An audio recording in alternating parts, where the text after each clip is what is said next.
መንግሥተ ሰማያት ቀርባለችና ንስሐ እንግባ። ሰላም የእግዚአብሔር ቤተሰቦች እንደምን አላችሁ? እንደምን አደራችሁ? አሜን። የአምላካችን የጌታችን የመድኃኒታችን የኢየሱስ ክርስቶስ ስሙ ከአጽናፍ እስከ አጽናፍ ከፀሐይ መውጫ እስከ ፀሐይ መጥለቂያ በፍጥረት አንደበት ሁሉ የተመሰገነ ይሁን። እንደቀጠለ ነው ገጠመኙ። እንግዲህ ክፍል 124ኛን ደግሞ ይዤላችሁ መጥቻለሁ። በዚህኛው የህይወት ገጠመኝ በርዕሱ ላይ እንዳያችሁት የብዙ ሃይማኖት ተከታይ የሆነችው ልጅ ምክንያቷ ምንድነው? የብዙ ሃይማኖት ውስጥ ገብታለች። ምንድነው ምክንያቷ የሚለውን ነገር ምንና ይሆናል። በገጠመኝ ውስጥ የምታዩት ራሳችሁን ነው ብያስባለሁ። መስታወት ነው ይሄ ገጠመኝ። ለብዙ ሰዎች እንድታዳርሱ ደስ ይለኛል። ለምን ውስጣቸው ለሚዘባርቅ፣ አፋቸው ለሚዘባርቅ፣ እግራቸውም ለሚዘባርቅ፣ እጃቸው ሳንቲም፣ ገንዘብ ሁሉ ነገራቸው ለሚዘበራርቅባቸው ሰዎች ትንሽ ቀጭን ትዕዛዝ የሚሰጥ ማንቂያ ደውል ነው ብያስባለሁ። መልካም ቆይታ። በዚያም ዘመን ስለ ሕዝብ ልጆች የሚቆመው ታላቁ አለቃ ሚካኤል ይነሳል። በነገራችን ላይ እቺ ልጅ እንደ ሃይማኖት ከተቆጠረ ፍልስፍና ወይም ደግሞ ይሄ ሴክሬት የሚሉ መጽሐፎችን ያነበቡ the power of now ግፋ ወደፊት ምናምን ኢንስፓየር የሚባሉ ነገሮች ማለት ነው። እነሱ እንደ ሃይማኖት ከተቆጠሩ ወደ 7-8 ይሆናሉ ማለት ነው። ያልገባችበት ቦታ የለም። እስቲ በቅደም ተከተል እያንዳንዱ ነገር ማየት የምንችልበትን ሁኔታ ለማስተካከል ልሞክር።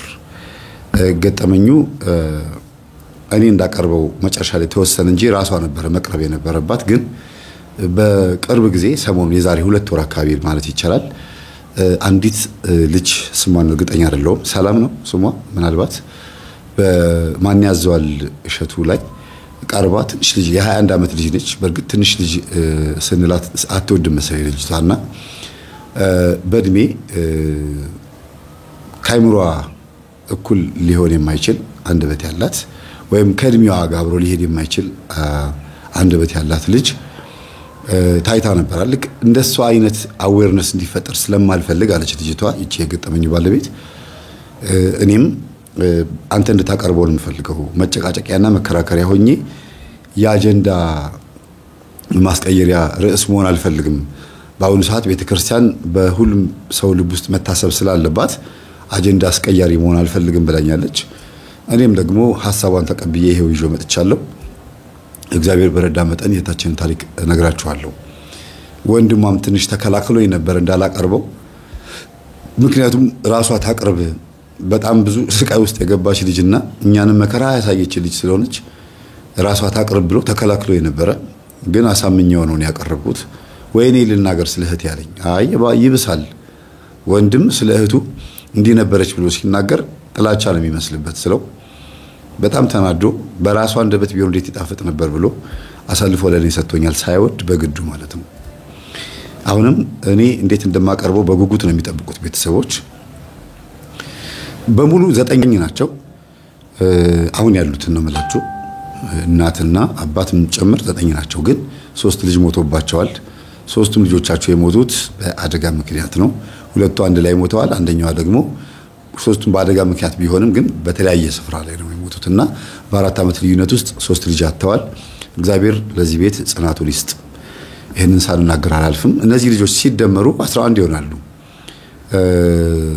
12 ይሆናሉ እንጂ 12 ይሆናሉ። አጠቃላይ ፋሚሊ የቤት ሰራተኛና የቤት ሰራተኛዋ እናትም ጭምር እነዚህ ቤተሰብ ውስጥ አሉ። ሲጨመር አጠቃላይ ወደ 14 ይሆናሉ እና 14 ቤተሰብ የሚያስተዳድረው ግን ከተወለዱት ውስጥ የመጨረሻው ልጅ ነው።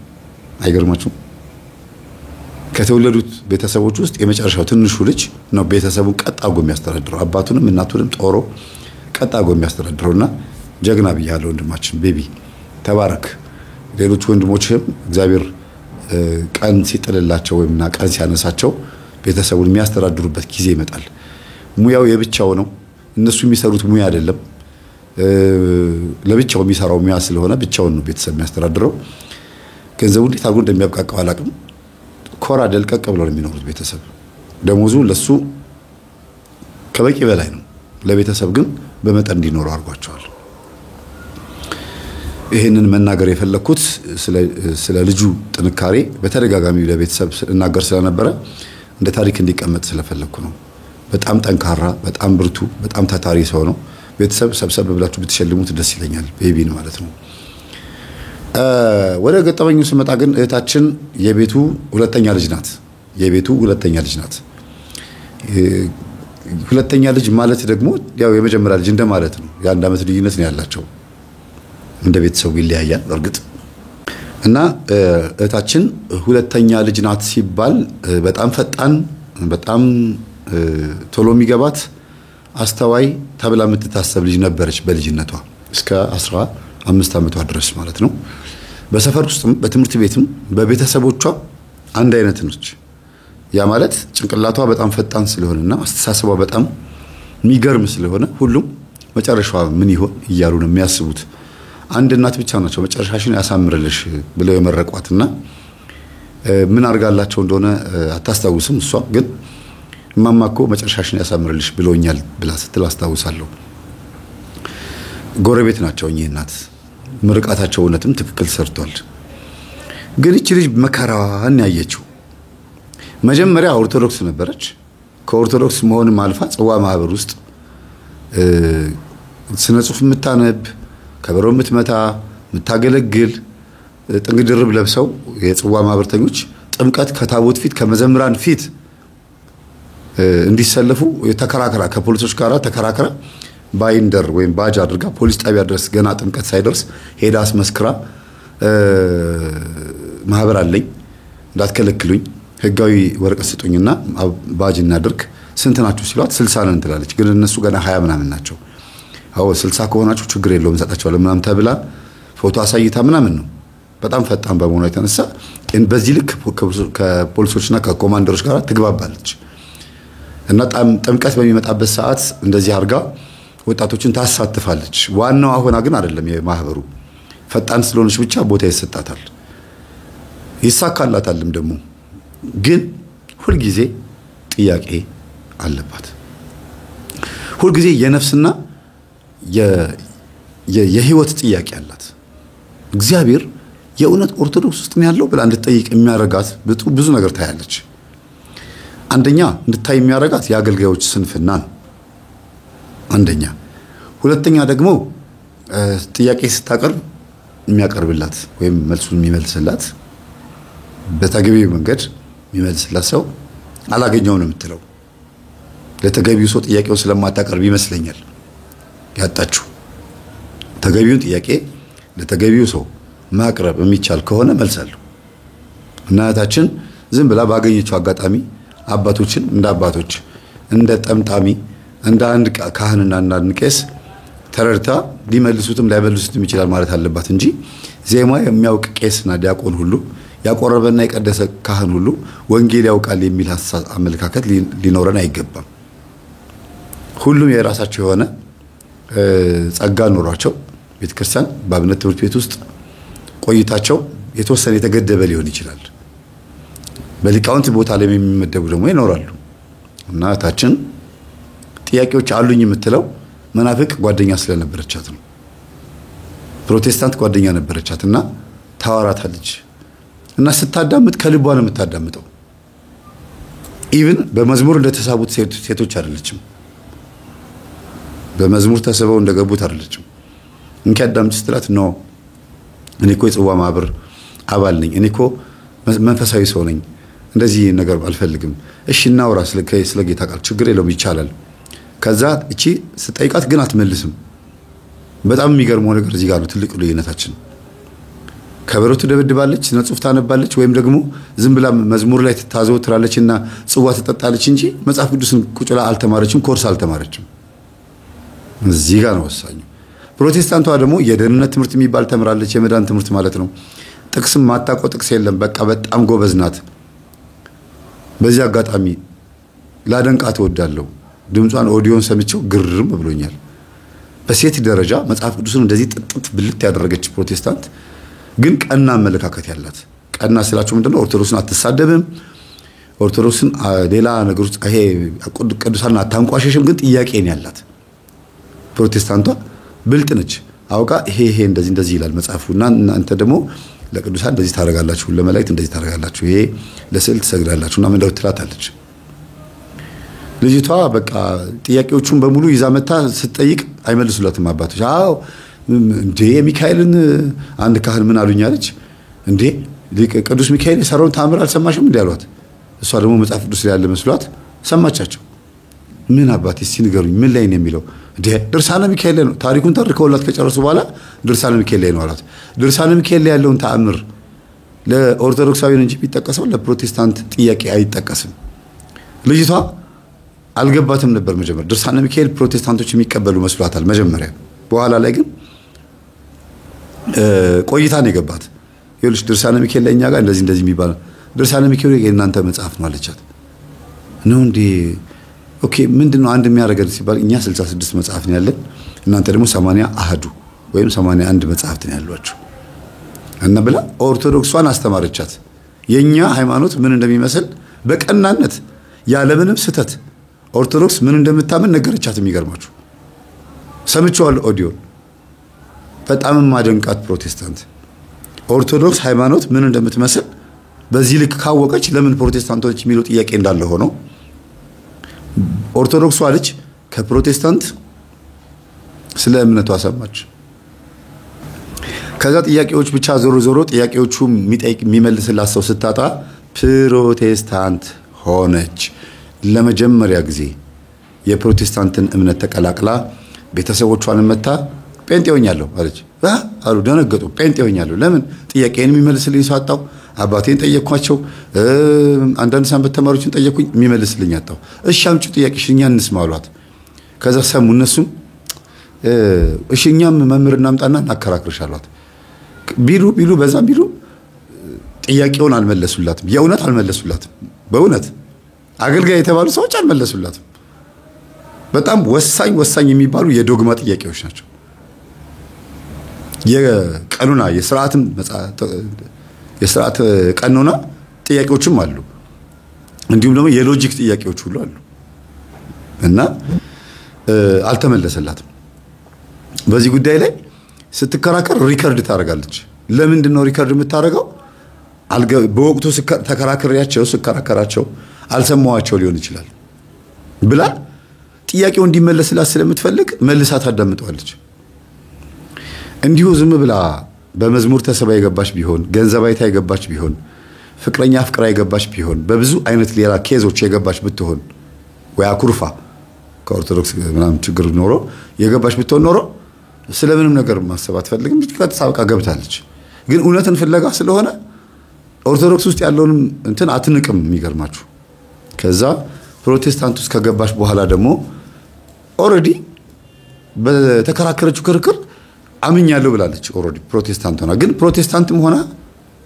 ደግሞ እዛ ውስጥ ያለው ነገር ደግሞ ያልተመለሱላት ነገሮች አሉ ለምን ኦርቶዶክስ ውስጥ ደግሞ የምታያቸው ነገሮች ደስ የሚሉ ስርዓቶች አሉ ቅዳሴው ቢሆን ብላ የምትመኘው ጴንጤ ውስጥ ቢሆን ብላ እንዲያው ምን ትላለች አንዳንዴ እኛኮ ለብቻችን አዳራሽ ውስጥ ማምለክ የለብንም ኦርቶዶክስ ነው መውረስ ያለብን ገብተን ሰንበት ትምህርት ቤት ውስጥ ምንም ገብተን ስርዓቷን በሙሉ መከተል አለብን ስርዓቱ ቆንጆ ኮን ብላ ትከራከራለች ከቤተ ክርስቲያን ከቸርች ሰዎች ጋር የቅዳሴ ስርዓቱ ይሄ በዚህ ተበልጠናል ትላቸዋለች እና በቃ እውነት አለው ውስጧ ደሞ ትላለች ከዚህ ተወጣና ደግሞ እነዚህ ፕሮፌት የሚባሉ ፓስተሮች የሚባሉ ተአምር የሚሰሩ ምናምን የሚባሉ የቴሌቪዥን ፕሮግራም ያላቸው ጋር ደግሞ ትዞራለች ሁሉም ጋር ትሄዳለች ሁሉም በቁንጅናዋና በወጣትነቷ ጭኗ መካከል ያለው ነው የሚፈልጉት ሁሉም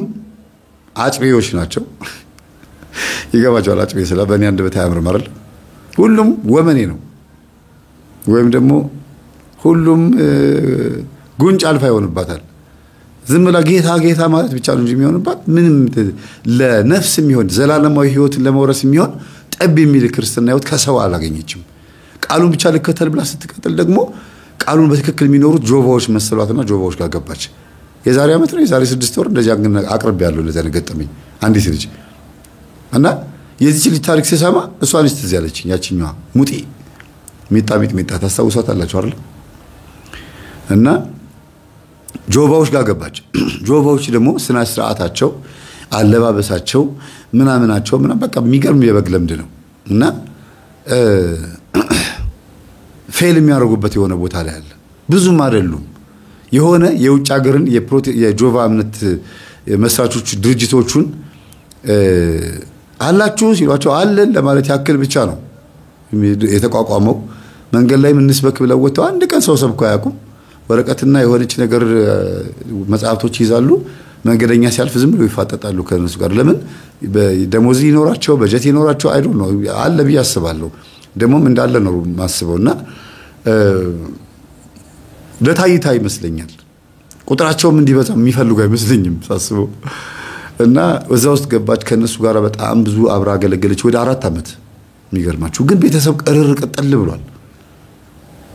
ግን እንደዛ ቢናደዱም ግን ስሜታዊ የሆነ ኦርቶዶክሳዊነት ተሰምቷቸው እንጂ ያን ያክል ኦርቶዶክስን አውቀዋት አይደለም። ከቤተሰብ መካከል ትንሽ ይሻላሉ የሚባሉት አባትየው ናቸው። አባትየው ልጃቸው ታሳዝናቸዋለች እና እየሄዱ ይጸልያሉ ቤተክርስቲያን። እግዚአብሔር ሆይ እባክህን፣ እግዚአብሔር አብ ቤተክርስቲያን አጠገብ ነው ቤታቸውና እግዚአብሔር አብ እንደዚህ ጎን ለጎን ነው። አጥራቸው የተገናኘ ነው እና እንደው እግዚአብሔር እባክህን ልጄን እባክህን መልስልኝ፣ ተቀምቻለሁ፣ በጣም የምወዳትን የአይኔን ብርሃን ነው የተወሰደችብኝና እባክህን መልስልኝ እያሉ አልቅሰው ይመለሳሉ። ያን ግን የሚያደርጉት ስትንከራተት ሲያዩት፣ ስትሮጥ ሲያዩት እና የእውነት ሰው መሆኗን ስለሚያውቁ ነው። ልጄ እኮ እውነትን ነው የምትፈልገው፣ አንተ እውነትህን አትገልጥላትም ይላሉ አባትየው። የአባትነት ነው። እናትያ ግን ምንም አይመስላትም። ቤተሰቦች ታውቃላችሁ፣ ምንም አይመስላትም ስል ግዴለሽ ነች ወይም ደግሞ ልጇን አትወዳትም አይደለም። ኧረ መብቷ ነው፣ ምን ችግር አለው? እንደፈለገች ትሆን፣ ብቻ ዞሮ ዱርያ አትሆንብኝ እንጂ ምናምን የሚሉት ነገር አለ እናትየው። ብቻ በዓመት በዓል ጊዜ ከቤተሰቡ ህብረት አትለይም። ሌሊት ትንሳኤ ጊዜ ቅዳሴ ያው ታውቃላችሁ ሌሊት ነው 10 ሰዓት ከ9 ሰዓት ላይ ቅዳሴ አልቆ ጧፍ እያበሩ ከቤተ ክርስቲያን ሲመጡ የቤቷ አጥር ላይ ሆና ከርቀት ቤተ ክርስቲያኑ እንደዚህ እንግዲህ በሩ የነሱ ቤትና እንትኑ እንደዚህ የተገናኙ ስለሆነ ሰው ከርቀት ሲመጣ የግቢያቸው በርና የመንደሬው የሚገባበት መንገዱ እንደዚህ ፊት ለፊት ነው። ቤተ ክርስቲያኑ ግን ከጀርባቸው ነው ያለው እና አጥር ላይ ሆና ስታያቸው አንዳንድ ቀን በጣም ነው ውስጥ የሚነካው አለች። ኦርቶዶክስ ውስጥ ትክክለኛ አምላክ የለም እንጂ ስርዓታቸው ደስ ይላል ትላለች። እና ሌሊት ፎጣ ለብሳ ነጠላ ለብሳ ምናምን እንደዚህ ወጣ ነጭ ለብሰው ጧፍ ይዘው በዛ በጨለማ በዘበሌሊት ሁሉም እየመጡ በራቸው እያንኳኩ በየቤታቸው ሲገቡ በአስፋልቱ ፊት ለፊት እንደዚህ ታያለች። ይገርማታል በጣም። ከዛ ይመጣሉ። ለማንኛውም ፌጦ ሜዳሊት ነው ይባላል። ሌሊት ማለት ነው። ፌጦ ይጠጣሉ፣ ተልባ ይጠጣሉ እናትየዋ በመታቀርብላቸው። ከዛ አስቀድሰው የመጡ 2-3 እህትማማቾችም ሊሆኑ ይችላሉ። አብራ ከነሱ ጋር ዶሮ ትበላለች። እንግዲህ ትንሳኤ ነው ስለተባለ ነው፣ የክርስቶስ ትንሳኤ ነው ስለተባለ ከእህቶቿ ጋር መብላቷ እኮ ነው። የእውነት ሰው ስለሆነች ነው እንጂ እንዳልኳችሁ ሌላ ተራ አሁን ያሉት ጴንጤዎች ምናምን ባህሪ ያላት ብትሆን ኖሮ አቤት ስድቧ፣ አቤት እያንዳንዱ ነገር እያነሱ ልክ እንደ ትዝታው ሳሙኤል መንቀፍ ነው። እያንዳንዱ ነገር አንዱንም ብናኝ ነገር እንኳን አትደግፍም ነበር። እና የእውነት አምላክ እንዲገለጥላት አባቷ ይለምኑ ነበርና አንድ ቀን በመስኮት አይተዋት እህቶቿን ተቀብላ ስትበላይተው ልጄ ዝም ብዬ ሳይሽ የምትመጪ ይመስለኛል ወደኛ እምነት አሏት። አይ አባዬ እኔ እኮ ቤተሰቤን ስለምወድ ነው እንጂ እኮ የእህቶቼን ፍቅርም ደግሞ እንዳላጣ አልፈልግም። እኔ እንዳንቺ አይነት ጴንጤ አላየሁም። ለማንኛውም መምጣትሽ አይቀርም ብለው ይተኛሉ። በቃ ትንሳኤ በሚሆንበት ቀን ቡና የምታፈላው እሷ ነች። ቤት ውስጥ ምንም አይነት ፍቅር አይጎልም። በሷ ጴንጤነት፣ በሷ ጆቫነት፣ በሷ መሰረተ ክርስቶስ ሙሉ ወንጌል፣ በሷ ኦንሊ ጂሰስ፣ በሷ የሐዋርያት እምነት የሚባል ውስጥ ገብታ ነበረ። እናንተና ጋር ሄዳ ሁሉ ነበረ። እና ፕሬዚዳንት ጠቅላይ ሚኒስቴር ኃይለማርያም ደሳለኝ ከነሱ ከሁሉ ተገናኝታለች። እንግዲህ ሐዋርያት እምነት ተከታይ አይደሉሳቸው እና በቃ ማለት ልጅቷ ሁሉም ውስጥ አለች። ሁሉም ውስጥ ግን እንደዛ ሆና በፍጹም የቤተሰብ ፍቅር አጉድላ አታውቅም። እንደ ጴንጤዎች ምናምን የምትገፋም አይደለችም። እሷም ደግሞ እንደ ጴንጤዎች ቤተሰቦቿን የምታስጨንቅና ኑ ጌታን ተቀበሉ ምናምን የምትል በፍጹም አይደለችም። የራሷን እውነት ይዛ ብቻ የምትቀመጥ ሰው ናት። የሚገርማችሁ ለምን አልተረጋጋችም ገና። በቃ እዛም ያለች ጌታን እየፈለገችው ነው። ጥላው ሄዳ የት አገኘው? መጀመሪያ ጥላው ሄደች እኮ እና በጣም ብዙ ሰው ተናዶባታል። የጽዋ ማህበርተኞች እሷ በጸሎት በሰልፍ የምትመራቸው የነበሩት ሙሴዎቿ በጣም ነው በቃ ብዙ ያዘነው በሷ ጴንጤ መሆን እና እንዲህ ያለ በብዙ አይነት መንገድ ስትባዘን ቆይታ አንድ መንፈስ አስወጣለሁ የሚል ሐሰተኛ ነቢያት ፓስተር ጋር ሐሰተኛ ነብይ በሉት ያው ፓስተርና ነብይ ሊያየል ምስል በነሱ ብቻ እሱ ጋር አገልጋይ ትሆናለች። እንደ ማይክሮፎን አቀባይ እንደ ኳየር እንደ ምናምን ሆና 2 ዓመት ተቀመጠችና የእውነት አንዷ ፓስተሩን ፍለጋ መጣ። በባካችሁን አገናኙኝ በቃ ዛሬ ሳላገኘው አልሄድም ምናምን ብላ በቃ በርስር በተደፍታችና ኦርቶዶክስ ነች። ግን ኦርቶዶክስ ሆና ወላዋይ ናት። እዚህ ጋር ተበስታለች። እዚህ ጋር ጌጥ አላት የፍንጫዋ ላይ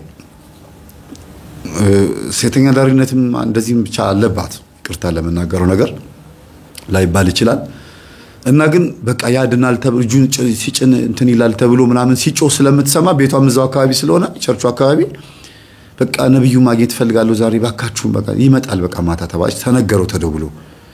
ግን ምስኪን እንደሆነች ይታወቃል ባለባበሷ ምናምንና አንዲት ልጅ በጣም አስጨነቀችንና አንዴ ብቻ መተህ ተባለ። አረ ነገ እመጣለሁ ምናምን ሲል ጊዜ ከዛ ይሄኛው አንደኛው ኳየር በቃ ነብያችን እስከሚመጣ ድረስ እኔ ልጸልይልሽ ይላታል። እሺ በቃ ችግር የለውም ጸልይልኝ አለችው። ምንድነው ችግርሽ? እኔም ልጆቼም ቤት ውስጥ በቃ ሁላችንም በጣም ተቸገርን እና ግራ ገባኝ አለችው። ምንድነው አላት። እወላውላለሁ በቃ አርፌ አልቀመጥም ከጎረቤት ጋር ጣላለሁ ትቀባጥሪያለሽ ይሉኛል ትለፈልፊያለሽ ይሉኛል አንዴ በኦሮምኛ አንዴ በትግርኛ አንዴ በጉራጌኛ አንዴ በተለያየ ነገር ቋንቋ ተዘባርቂያለሽ ይሉኛል እና እኔ ውስጥ ያለው መንፈስ ጸበል ቦታ ሄድኩኝ ምንም ሊያዝልኝ አልቻለም። ብዙ ቦታ ሄድኩኝ ገዳማት ሄድኩኝ ምንም ሊያዝልኝ አልቻለም ምናምን አለቻቸው። በቃ ጌታ ያግዝሻል ብሎ እጁን ጭኖ ያው አይኑን ጨፍኖ ምናምን አንባረቀባትና በቃ በሰላም ግቢ ጌታ ይፈውስሻል ነገ ነብያችን ታገኘዋለሽ ችግር የለውም ማለት። ስትወጣ ግን ተከትላት ወጣች እቺ ልጅ እና ልሸኛት መጣው ምናምን ብላ አብራት ወጣችና እስቲ ንገሪ ምንድነው የሚያደርግሽ አለቻት። አንደኛ በተለያየ ቋንቋ ተቀባጥራለሽ ነው የሚሉ ልጆች አይደለም ይጣየስ ተራ ጊዜ ልጇ አብራት መጣ። አዎ ለምንድነው አፍንጫሽ ላይ ይሄን ያረግሽ ተራ ጊዜ አዎ እኔ ትንሽ ያው ቢዝነስ ሰራለሁ አረቄ ለምሸጠው ያው ተሳፈሩን ታውቂዋለሽ አይደል ሞቅ ያለ ሰፈር አይደል በቃ እዚህ ሰፈር ውስጥ ወንዶች መተው ገላይኒ ይጠቀማሉ ገንዘብ አገኛሉ ልጆቼን አስተዳድራለሁ። ጌታን ብትቀበይ እኮ ትድኛለሽ አለች። ችግር የለውም እቀበላለሁ ምን አለበት ምን ችግር አለው ያው ማተባችን ያምንም ጌታን ያርቁት እናንተም ጋር ሁሉም ጋር ጌታ ነው ምናምን ትላለች። በቃ የዋህናት እና በቃ ጌታን ተቀበይ አይዞሽ አስተምርሻለሁ የት ላስተምርሽ ጊዜ ደስ ያለሽ ቦታ ነስት ያለቻትና ሰፈሩ አካባቢ ላይ ራቅ ብለው መስቀለኛ መንገድ ሄድል ያዲስ የሚሰራለው ከስር እንደዚህ የሚሻገሩበት እሱ ላይ ሄደው ድንጋዩ ላይ ቁጭ ብለው ያወራሉ። እሺ በተለያየ ቋንቋ ታወሪያለሽ ትለፈልፊያለሽ። አዎ ሌላ አሳለቻት። ሌላ ደግሞ አልহামዱሊላህ ያልሽ በሙስሊም ቋንቋ ማለት ነው አላሁ አክበር ትያለሽ ቤት ውስጥ ጮኸሽ። ከዛ ደግሞ በሌላ ቀን ላይ ደግሞ በስመ አብ ወልድ መንፈስ ቅዱስ ትያለሽ። ከዛ ደግሞ ጌታ የተመሰገነ ይሁን ያልሽ ደግሞ ትዘያለሽ። ሃሌሉያ ሃሌሉያ ያልሽ ደግሞ ትዘያለሽ ይሉኛል። ግራ ገብቶኛልና በእምነትም ደረጃ የሁሉንም እምነት ነው መጮኸው በቋንቋ ደረጃ ሁሉንም ቋንቋ ጮሃለሁና ግራ ገባኝ ምን እንደሆንኩ አላውቅም እኔ ግራ ገብቶኛል አለቻት። ጌታ እንግዲህ ባንቺ ውስጥ ካለ ሃሌሉያ ብለሽ ለልብሽ የምትጮሂ ከሆነ እንዴት ለዚህ ሊሆን ይችላል ብላ ገርማት። እቺኛዋ ልጅ በጣም ገርማ ሐሳብ ሆነባት። እቤት መጣ እናቷ ጋር እማዬ አለቻት። አቤት ድሮ ግን የሆነ ነገርኛ ቤት ውስጥ ነበር አይደል አለቻት። ምን አሁን ነው ትዝ የሚለኝ እኛ ቸርች አንዷ በሽተኛ መጣ በአረብኛ በኦሮምኛ በትግርኛ በጉራጌኛ በሁሉም ቋንቋ ትጮሃለሽ አሉ ይሉኛል ልጆቼ እና ጸልዩልኝ ግራ ገብቶኛል አለች። እንደገናም ደግሞ አላሁ አክበር ትያለሽ፣ አልሐምዱሊላህ ትያለሽ፣ እንደገናም ደግሞ ሃሌሉያ ያልሽ ደግሞ ትጮሃለሽ። ጌታ የተመሰገነውን ጌታ በኢየሱስ ምናምን ያልሽ ትጮሃለሽ ይሉኛል ልጆቼ። እና ጸበል ሞከርኩ፣ ገዳም ሄድኩኝ፣ ምንም መፍትሄ አጣው። እስቲ እናንተ ይውኝ ብላ መጣች። እና እኛ ቤት ውስጥ እንደዚህ አይነት ነገር ነበር አይደል አለቻት። አሁን ነበር ድሮ እኔም እንደዚህ ያረገኝ ነበርኩ አለቻት እናትየዋ። እኮ እኔም እኮ አስታውሳለሁ፣ እኔ እኮ ዛሬ አይደለም ቅርብ ጊዜ አስታውሳለሁ አለቻት። አዎ ልክ ነሽ፣ አክስትሽ ሳትሞት በፊት እህቴ ሳትሞት በፊት አብረን እንደዚህ እንጮህ እንደነበር አስታውሳለሁ። ግን እኮ እሱ ነገር ጥሎን ሄደው እኮ በጣም የሚገርምሽ ነገር አንድ አለ እዚህ የታወቀ መሪ ጌታ፣ እሱ መጥቶ ጸልዮላችሁ ነው ተባልን እና በጣም የታወቀ መሪ ጌታ ነው። ደሞ ያረጋው ነገር የለም። እሱ መጥቶ ከተነፈሰባችሁ በኋላ ትቷችሁ ሄደን የተባለ ነው እና እውነትም በትክክል ትቶኛል አሉ። ቆይቷል። ስንት ጊዜ ሆኖሻል? አንድ 17 ዓመት 16 ዓመት እንደዚህ ይሆናል። እንግዲህ ይሄ ነገር ከጠፋ ከቀረ ማለት ነው። የዛን ጊዜ እቺ ልጅ የስንት ዓመት ልጅ ናት? የ13 ዓመት የ14 ዓመት ልጅ ነች። አሁን ደግሞ ደምሩበት ላይ እድሜዋ እንግዲህ የዛን ጊዜ እንደዚህ ከሆነ 30 ሳይደርስ አካባቢ ነች ማለት ነው። ወደ 30 እንደዛ ትሆናለች። 30 31 አይደለ? እና በጣም ነው ጭንቅላቷን የነካት። ምንድን ነበር ግን እንደዛ የሚያረጋቸው የነበረው አለቻት እናቷን። እንግዲህ አንድም ቀን ጌታን ተቀበሉ ብለሽን አታውቂም መተሽ አሁን ደግሞ ጀመረሽ ጊዜ አረም እኔ እንደዛ ለማለት ፈልጋለሁ፣ ማወቅ ፈልጌ ነው። እኔ ታውቂኛለሽ ባህሪ ዕውቀት ነው የምፈልገው ስትላ ጊዜ እሺ ዝም ብለሽ አዳምጪ አለቻት። እሺ በእኛ ቤተሰብ ውስጥ ይመለክ የነበረ ሻምበሶ የሚባል ዛር ነበረ።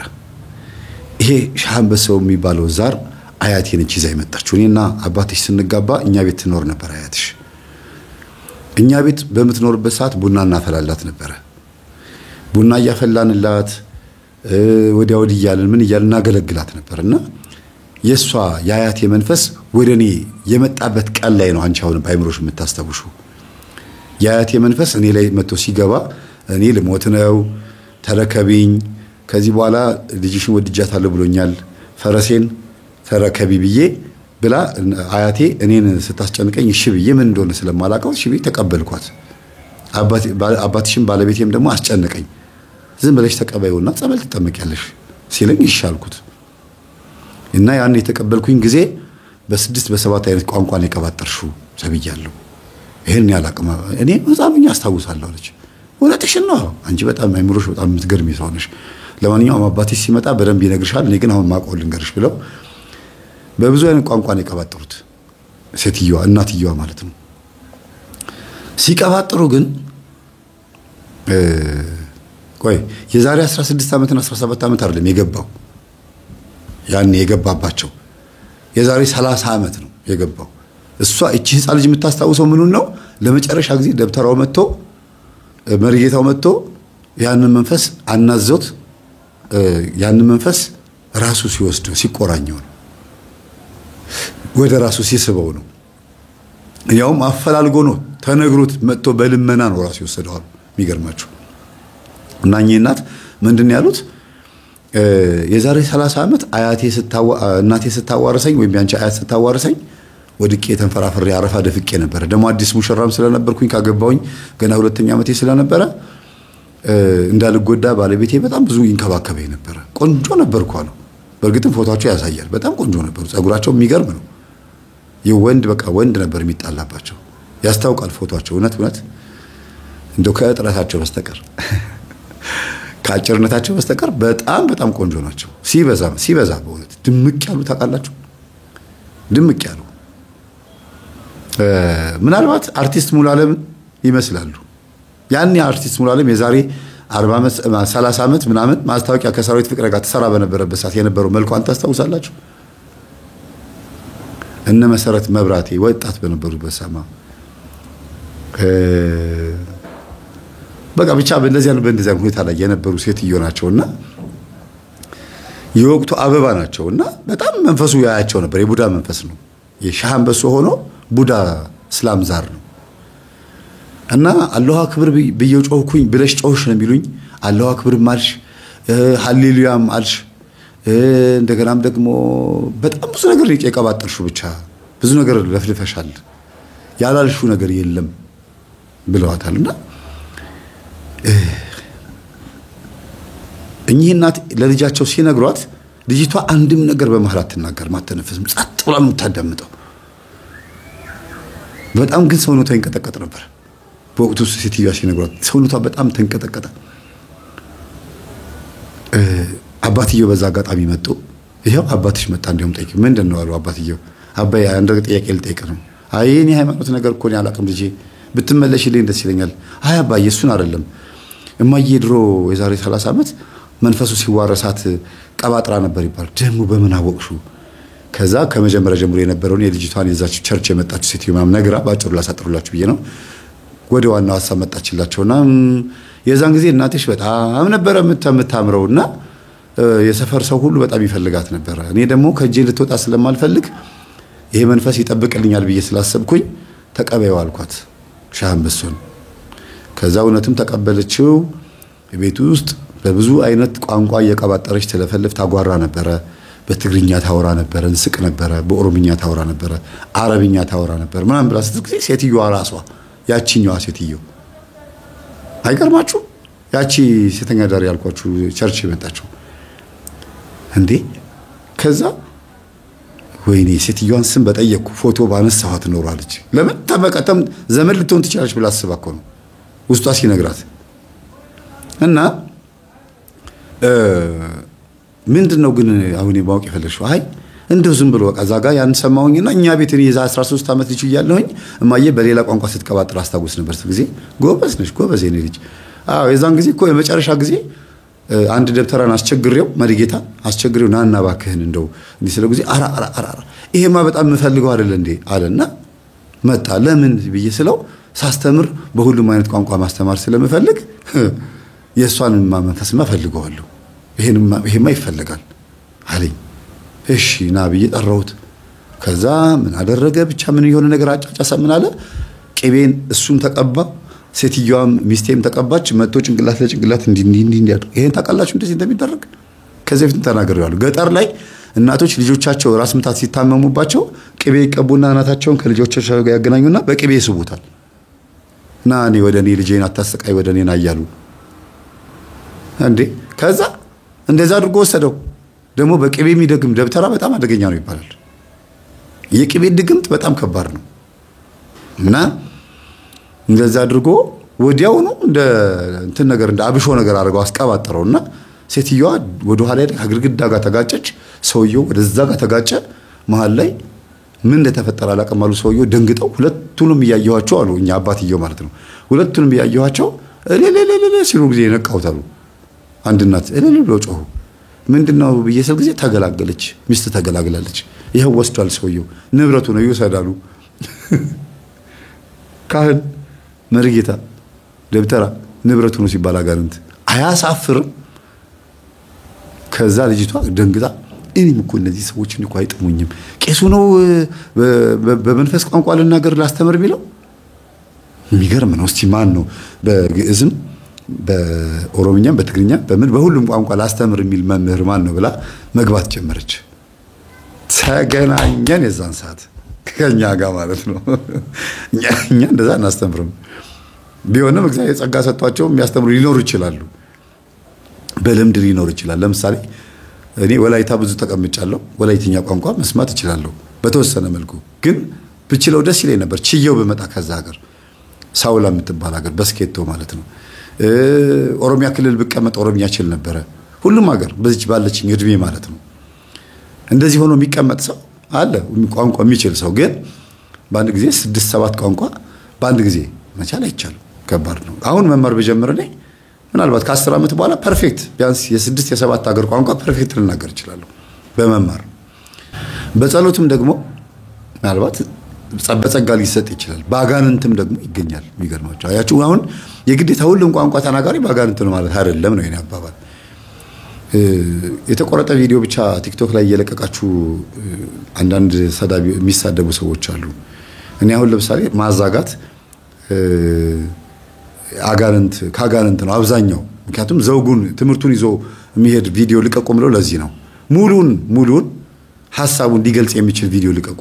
አሁን ጸጋዬ ክፍሉ የሚባል ከቁርአን ጋር አገናኝቶ ማዛጋት የሚያዛጋ ሰው አጋንንት ያለበት ነው ማለት ነው ብቻ ነው ብዬ እንዳልኩኝ አድርጎ ለቆት ነበር።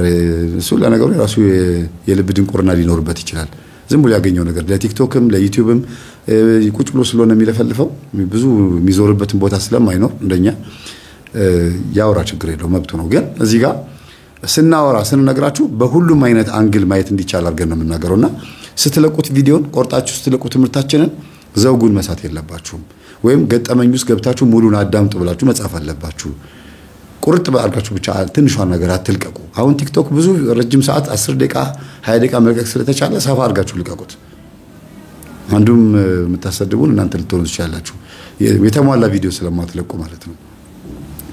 አሁንም እዚህ ጋር በቋንቋ አጋንንትም ቋንቋ ሰዎችን ሊያስተምር ይችላል። የሚገርማችሁ ብዙ ባለዛሮች በየቦታው እኔ ስንት እናቶች አውቃለሁ በተለያየ ቋንቋ ይናገራሉ።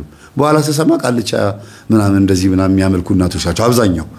ግን በልምድ እንዳልኳችሁ አሁን ነጋዴ የሆኑ እናት ብዙ አይነት ቋንቋ የሚችሉ እናት አውቃለሁ። ግን ይሄ በስራ ነው በንግድ በስራ የመጣ ነውና እቺ ልጅ ስለ እናቷም ስለ አባቷም ታሪክ በደንብ ሰማችና በኋላ ስልክ አምጥታ ማን ነው እስቲ ብዙ አይነት ቋንቋ የሚናገር የብዙ ቋንቋ ጸጋ ባለቤት የሆነ መምህር ምናምን ብላ ሰርች አደረገች ሞከረች ምናለች አጣች። ግን መናፍስት ቋንቋ ምናምን ብላ ስትገባ የመናፍስት ስም ጠቅሳ ስትገባ የኛን ገጠመኝ አገኘች። ብዙ ሪሰርች ስታረክ የብዙ ቋንቋ ተናጋሪ ሆነ ዛር መንፈስ ብዬ ጠቀስኩትን ኦዲዮ አገኘችው ወይም ደግሞ ገጠመኝ ማለት ነው። የዛሬ 3 ዓመት ነው ምናምን የለቀኩት። ከዛ እሱን ገጠመኝ የቴራ ታዳምጧለች። ካልዲስ ካፌ ታውቁታለች ቦሌ ያለው የድናሞል ካልዲስ ካፌ ቁጭ ብላ አዳመጠች። ወክ በጣም ተወዳለች። ኮፍያ እንደዚህ ኮፍያ ያለው ሹራብ ምናምን ሁዲ ነው የሚባለው እሱን አርጋ ጃንኪሷ ከታ ኢርፎን አርጋ ከብራስ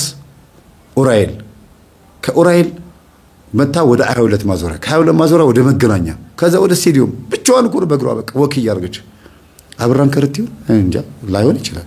በቃ ወክ እያደረገች ነው የምትንቀሳቀሰው እና ልጅቷ ግን ብዙ ዕውቀት ነው የምታውቀው። መጽሐፍ ቅዱስ ትሸመድዳለች። እንዴ የሮሜ መልእክትን ሙሉን በቃሏ ትችላለች። አይገርማችሁ?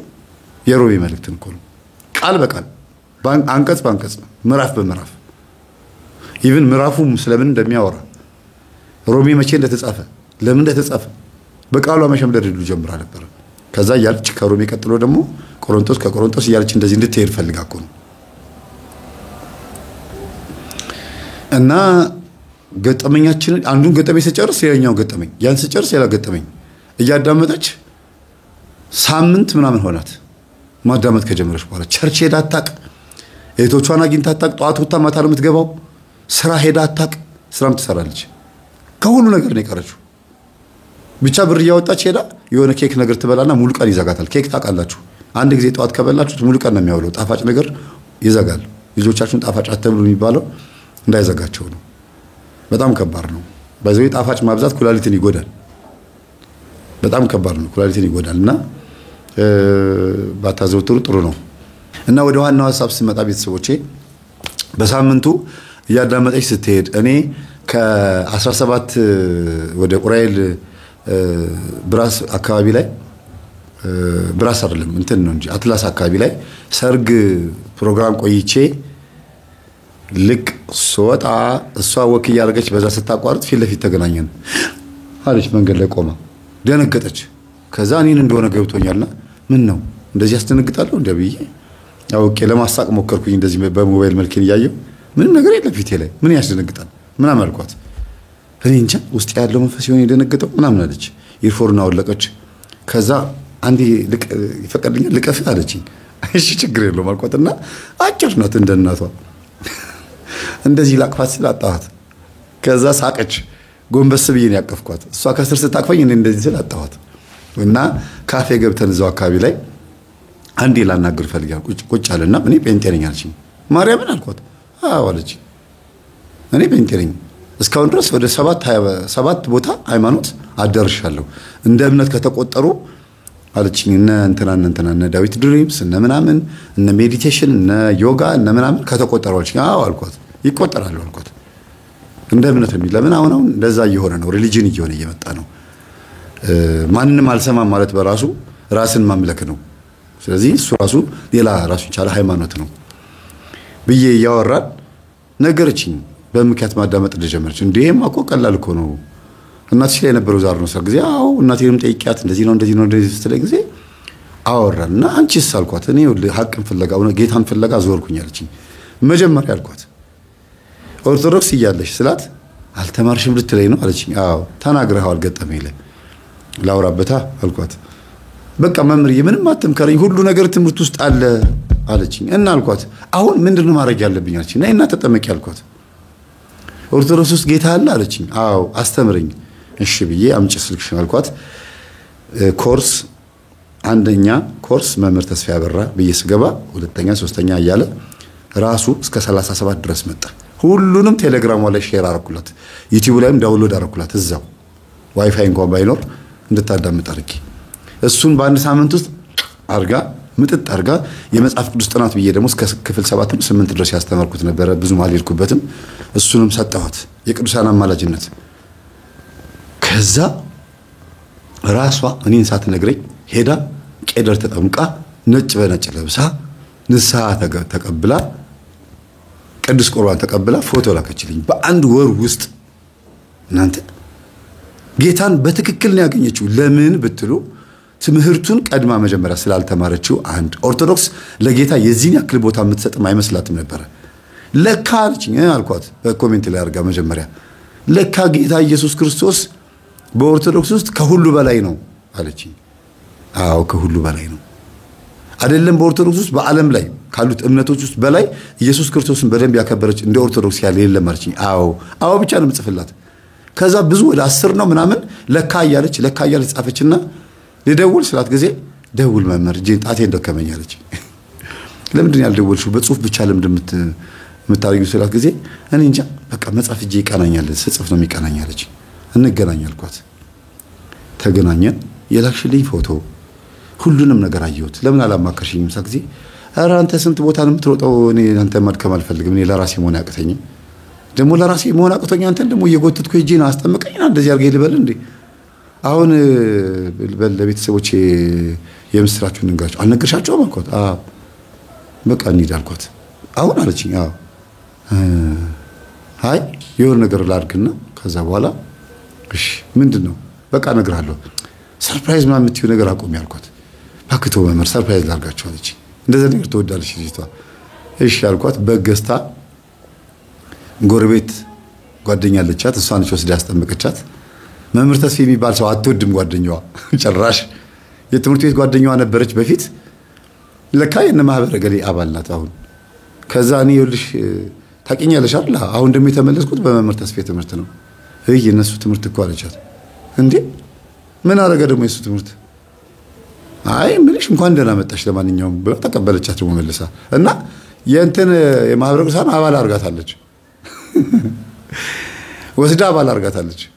በእኔ ትምህርት ተቀይራ መጣ። እሰይ ደስ ይለኛል።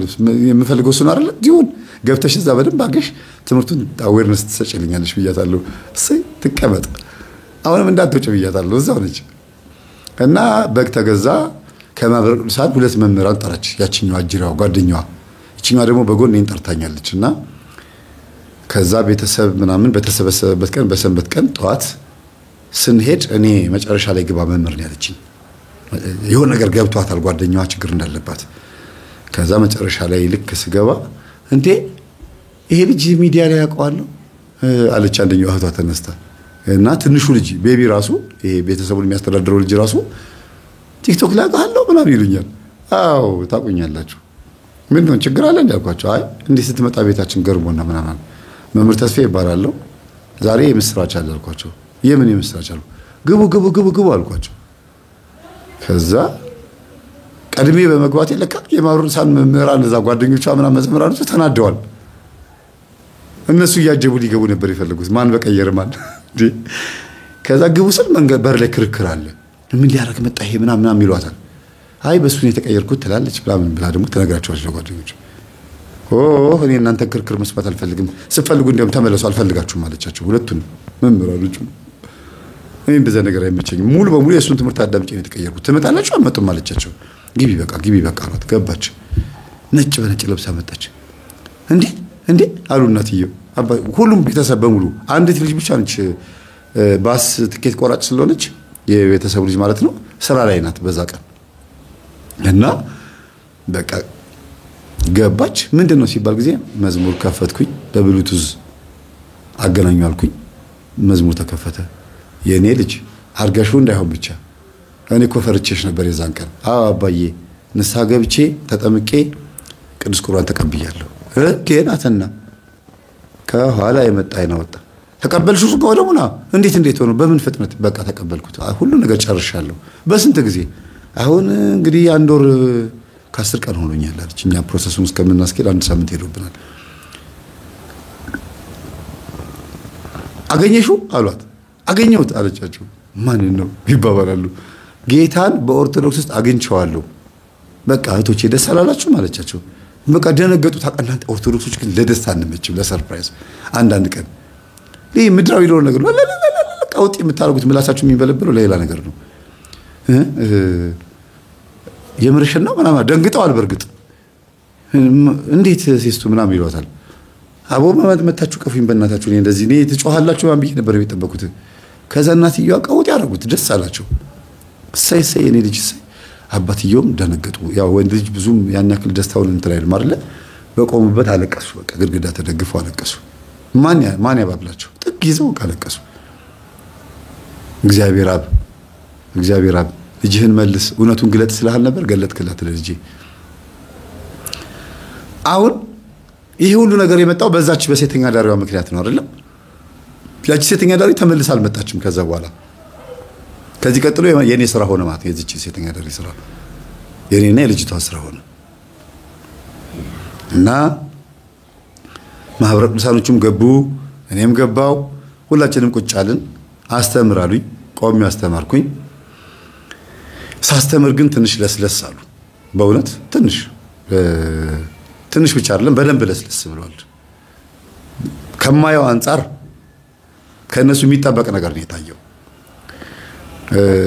መምህር ተስፋዬ እኔ እንደዚህ አይነት ነገር መሆኑን አላወኩኝም ነበር ስንጠራ ነው እናስተምሩ ተብለማም ነውና በርግጥ ይሄ ነገር አሁን የምታወራው የዚህ ቤት ታሪክ ነው አሉኝ አዎ ማዘር አይደል ሳሽ ጊዜ አዎ ምንም ያዋሻው ነገር የለም እንዳለ ታሪኩ በሙሉ አንድ ነው ከዛ ዞር ብሎ አንቺ ለምን ሁሉ ነገር አልነገርሽንም ወደ ኦርቶዶክስ የምትጠመቅ ልጅ አለች እሷን ከቤተሰብ ጋር እናቀራርባት ብለሽ አይደል የጠራሽና ይሄን ሁሉ ታሪክ ታውቂያለሽ አሏት አውቃለሁ አለች ታዲያ ምን ነው ይሄን ያክል ምን አረገ ይሄ ሰው ይኸው በአዳም ልኮ ነበር የሚመለከው ከዛ ልጅቷ ነው ወደዚያ መጣ ከብዙ ሃይማኖት ውስጥ ቀጃብራ የነበረች ልጅ ነች ተመለሰችውና መምህር ይቅርታ ሶሪ በጣም ፊታችን ስለቀጨምንብህ ቅጭም ማድረግ አላል ስለተኮሳተርንብህ ማለታቸው ነው በጣም ይቅርታ ግን አስተምህሯችሁ በዚህ ልክ እንደዚህ ስለሰደደ መሆኑን አላወቅንም ነበር አሁን ምንድነው ቀጣይ ስራ ምን እናግዛ አሉኝ አንደኛ ይሄን ቤተሰብ አስቆርቡልኝ እናትና አባትን አስቆርቡልኝ እኔ እዛ ጋር ሴተኛ ዳሪዋን ልመልሳት አልኳቸው ለዚህ ታሪክ የበቃቻት ያቺ ልጅ ነች ስለዚህ መምህር በቃ የረሳሁትን ነገር ነው ያስታወስከኝ ባለውለታዬን ዳይ ወደ ጉዳይ አለች በሚቀጥለው ቀን በማግስቱ ወደ ልጅቷ ነው የምንሄደው አለች በቃ ከዛ በቆረበችበት ቀን ወደ ቤት የመጣ ነው አሁን እንብላን ጠጣ ተባለ በጉ ደግሞ ይግባ ተባለ ኬተሪንጉ የአንድ በግ ኬተሪንግ ማለት ነው የጎረቤት ኬተሪንግ ነው አንዷ በግ ለስንት ተበልታ እንደመጣች አላውቅም ብቻ መጣች በላናት አለቀች እና ወንድሞችም ተደውሎ ተነገራቸው እህቷም ተደውሎ ተነገራት ሰርፕራይዝ ተባለ ምን አለ እኔ በነበርኩበት ቀን ብታረጊው ምናምን አንቺ ደግሞ ምናምን አልቻት አይ በቃ ሆኗል ምንም ማድረግ አይቻልም አሁን በማግስቱ ምን እናርግ በሚለው ላይ ተወያየንና በማግስቱ እዛው ቸርቹ የፕሮቴስታንቱ ቸርች አካባቢ ያንጃበብን ይያለ የቸርች ጓደኞቿ አገኘቻቸው እና እንዴት ነሽ ሰላም ነሽ አሏት እግዚአብሔር ይመስገን ታዲያ ይሄ ሰው እኮ የኦርቶዶክስ መምህር ነው ከሱ ጋር ምን ታረጋለሽ አሏት ልጅቷ ደግሞ እንዴት አሏት ኦርቶዶክስ ሆኛለሁ ጨርሻለሁ እኮ ነው ያለቻቸው ከመቼ ወዲህ አይደረግም አውቋል ነብያችን ምናምን አሉ ለካነሱ ዛውር ስበርስ ምናምን ነብያችን ነው የሚባባሉትና ከጨራሽ ነብያችን ደግሞ ማለት ጀምሮ እንደ ሙስሊሞች ጊዜ አዎ እንደዚህ ነው የምንለው አለች። ነገሩት ከፈለጋችሁ አለሁኝ ጥሩት ከፈለጋችሁ አለቻቸው። መጣ ፓስተሩ መጣ። እዴ ሰላም ነው መምህር ተስፋ ያለኝ ታውቀኛለህ? አውቃለሁ እንዴ በጌታ ስንት ነገር ነው የምታረገው እኮ ስንቱን አጋንንት እያዋረድከው እኮ ነው እያየን እኮ ነው ምናምን ብሎ እንትን ቅቤ ምላስ ወይም ደግሞ እቺ የበግ ለምዷን ምናምን ትንሽ ሲተነፈሳት ጊዜ ጥሩ ነው እሱ በርግጥ ልክ ነው። ግን በጣም ብዙ ፕሮቴስታንቶች ትምህርቴን እንደምታዳምጡ ያወቁት በምንድነው? ጸሎት ሲሆን ምክር ሲሆን ወንጌል ትምህርት ምናምን ሲሆን ብዙ አታዳምጡም። ገጠመኝ ሲሆን ግን ወደ 40-50 ሺህ ሰው ያየዋል ገጠመኝንና እናንተም እንደምትሰሙ በዛ አጋጣሚ አይቻለሁ። የኦርቶዶክሳዊ የሆኑ ትምህርቶች ላይ ሳዘወትር አታዩም እና በዚህ ሌላ እምነትን ተከታይ በደንብ እንደሚያኛው ያለው ሰው ጊዜ በደንብ ነው የምከታተለው አለኝ። ስለዚህ ትኮርጃለህ ማለት ነው። ስለዚህ በጣም የሚጠቅም ነገር ብዙ ነገር አግኝቻለሁ አለኝ። ዋው ታንክ ዩ አሁን ምን ነገር ጣለ ሲል ጊዜ አጠቃተም አልኩት። በቃ ኦርቶዶክስ ሆናለች አልኩት። ወሰድክብኝ ልጄን አለኝ። አይ በቃ ማለት ልጅቷ ያልገባት ነገር ነበር። እስቲ እንዴት በምክንያት አለኝ። እንዳለ እስካሁን የነገርኳችሁ ነገር በሙሉ እሷም እኔም እየነገር ነው። ዝም ብሎ አዳመጠና አስታውሳለሁ የሆነች አፍንጫዋ ላይ እንትን ጌጥ ያደረገች ከዛ ተደውሎ ተነግሮኝ እንደዚህ በቃ የሷ መምጣት ነው እቺ ልጅ ኦርቶዶክስ ያደረጋት እንዴት እንዲህ ነው ማለት ነገር ነው። ዋው ጥሩ ነው በቃ ችግር የለው ለውጥ የለውም እኮ ምን አዲስ ነገር አለ። በቃ አሁን ታዲያ ምን ፈልጋችሁ መጣች? እሷን ሴትዮዋን ፈልገን የመጣ ነው። እኔ አውቀዋለሁ ቤቷን እናሳያለሁ አለኝ። ፓስተሩ እኮ እናሳያለሁ ሰፈሯን አውቀዋለሁ። ድጋሚ መጣብኝ ነበር። ቪዲዮ ልንሰራ ከሷ ጋር እርዳታ ልንሰጣት ሳንቲም ብር ልንሰጣት የዓመት በዓል ጊፍት ምናምን ልንሰጣት አንድ ሁለት ጊዜ ሄጄ አይቼዋለሁ ቤቷን አለ። ከዛ ሄድን ግር ብለን ስንሄድ በዚህ በኩል የኦርቶዶክስ መምህር ነው ያለው በዛ ፓስተር አለ እና ቤቷ መጣን። ግራ ገባትና እኔን አላወቀችኝም የሚገርማችሁ ልጅቷ። ከዛ ግን ካጠገቡ ያለችው በጣም አጭር ቀሚስ የለበሰች ሴተኛ ዳሪ ያው አረቄ ሻጮች እዛ በር ላይ ሆነው ትፈልጋለህ ናገባበል ምናምን ሾርት ተጠቀማ ምናምን የሚሉ ሴቶች አሉ አይደል? ከዛ አጅሪውን አውቀዋለሁ አለች። እኔን እኮ እሱ ኢናውን አውቀዋለሁ ትላለች። ኢናው ማለት እሱ ማለት ነው በአራዳ ቋንቋ ነው። የት ነው የምታውቂው አለቻት። እሷ ደግሞ ቲክቶክ ላይ ምናምን አንዳንድ አየዋለሁ መንፈስ ምናምን የምታስተምረው ነው አይደል አለችኝ። አዎ አልኳት። ምን ልበል ታዲያ? ከዛ ስለ መናፍስት ታስተምራለህ? አዎ ስለዛ የምታውቀው ነገር አለ ገላግለኛ አለችኝ። ከዛ ፓስተሩ አንቺን ፈልጎ ነው የመጣው አላት። እሺ አመሰግናለሁ። እሱ አንተ ኦርቶዶክስ መምህር ነህ አለችኝ። አዎ ተምታታባትና አይ እኔ ላሳየው ነው የመጣሁት። እሷን ታውቂያታለሽ? ሰው ጊዜ አውቃታለሁ እኔ እናት ደህና ነሽ ምናምን ብላ ሳመቻት።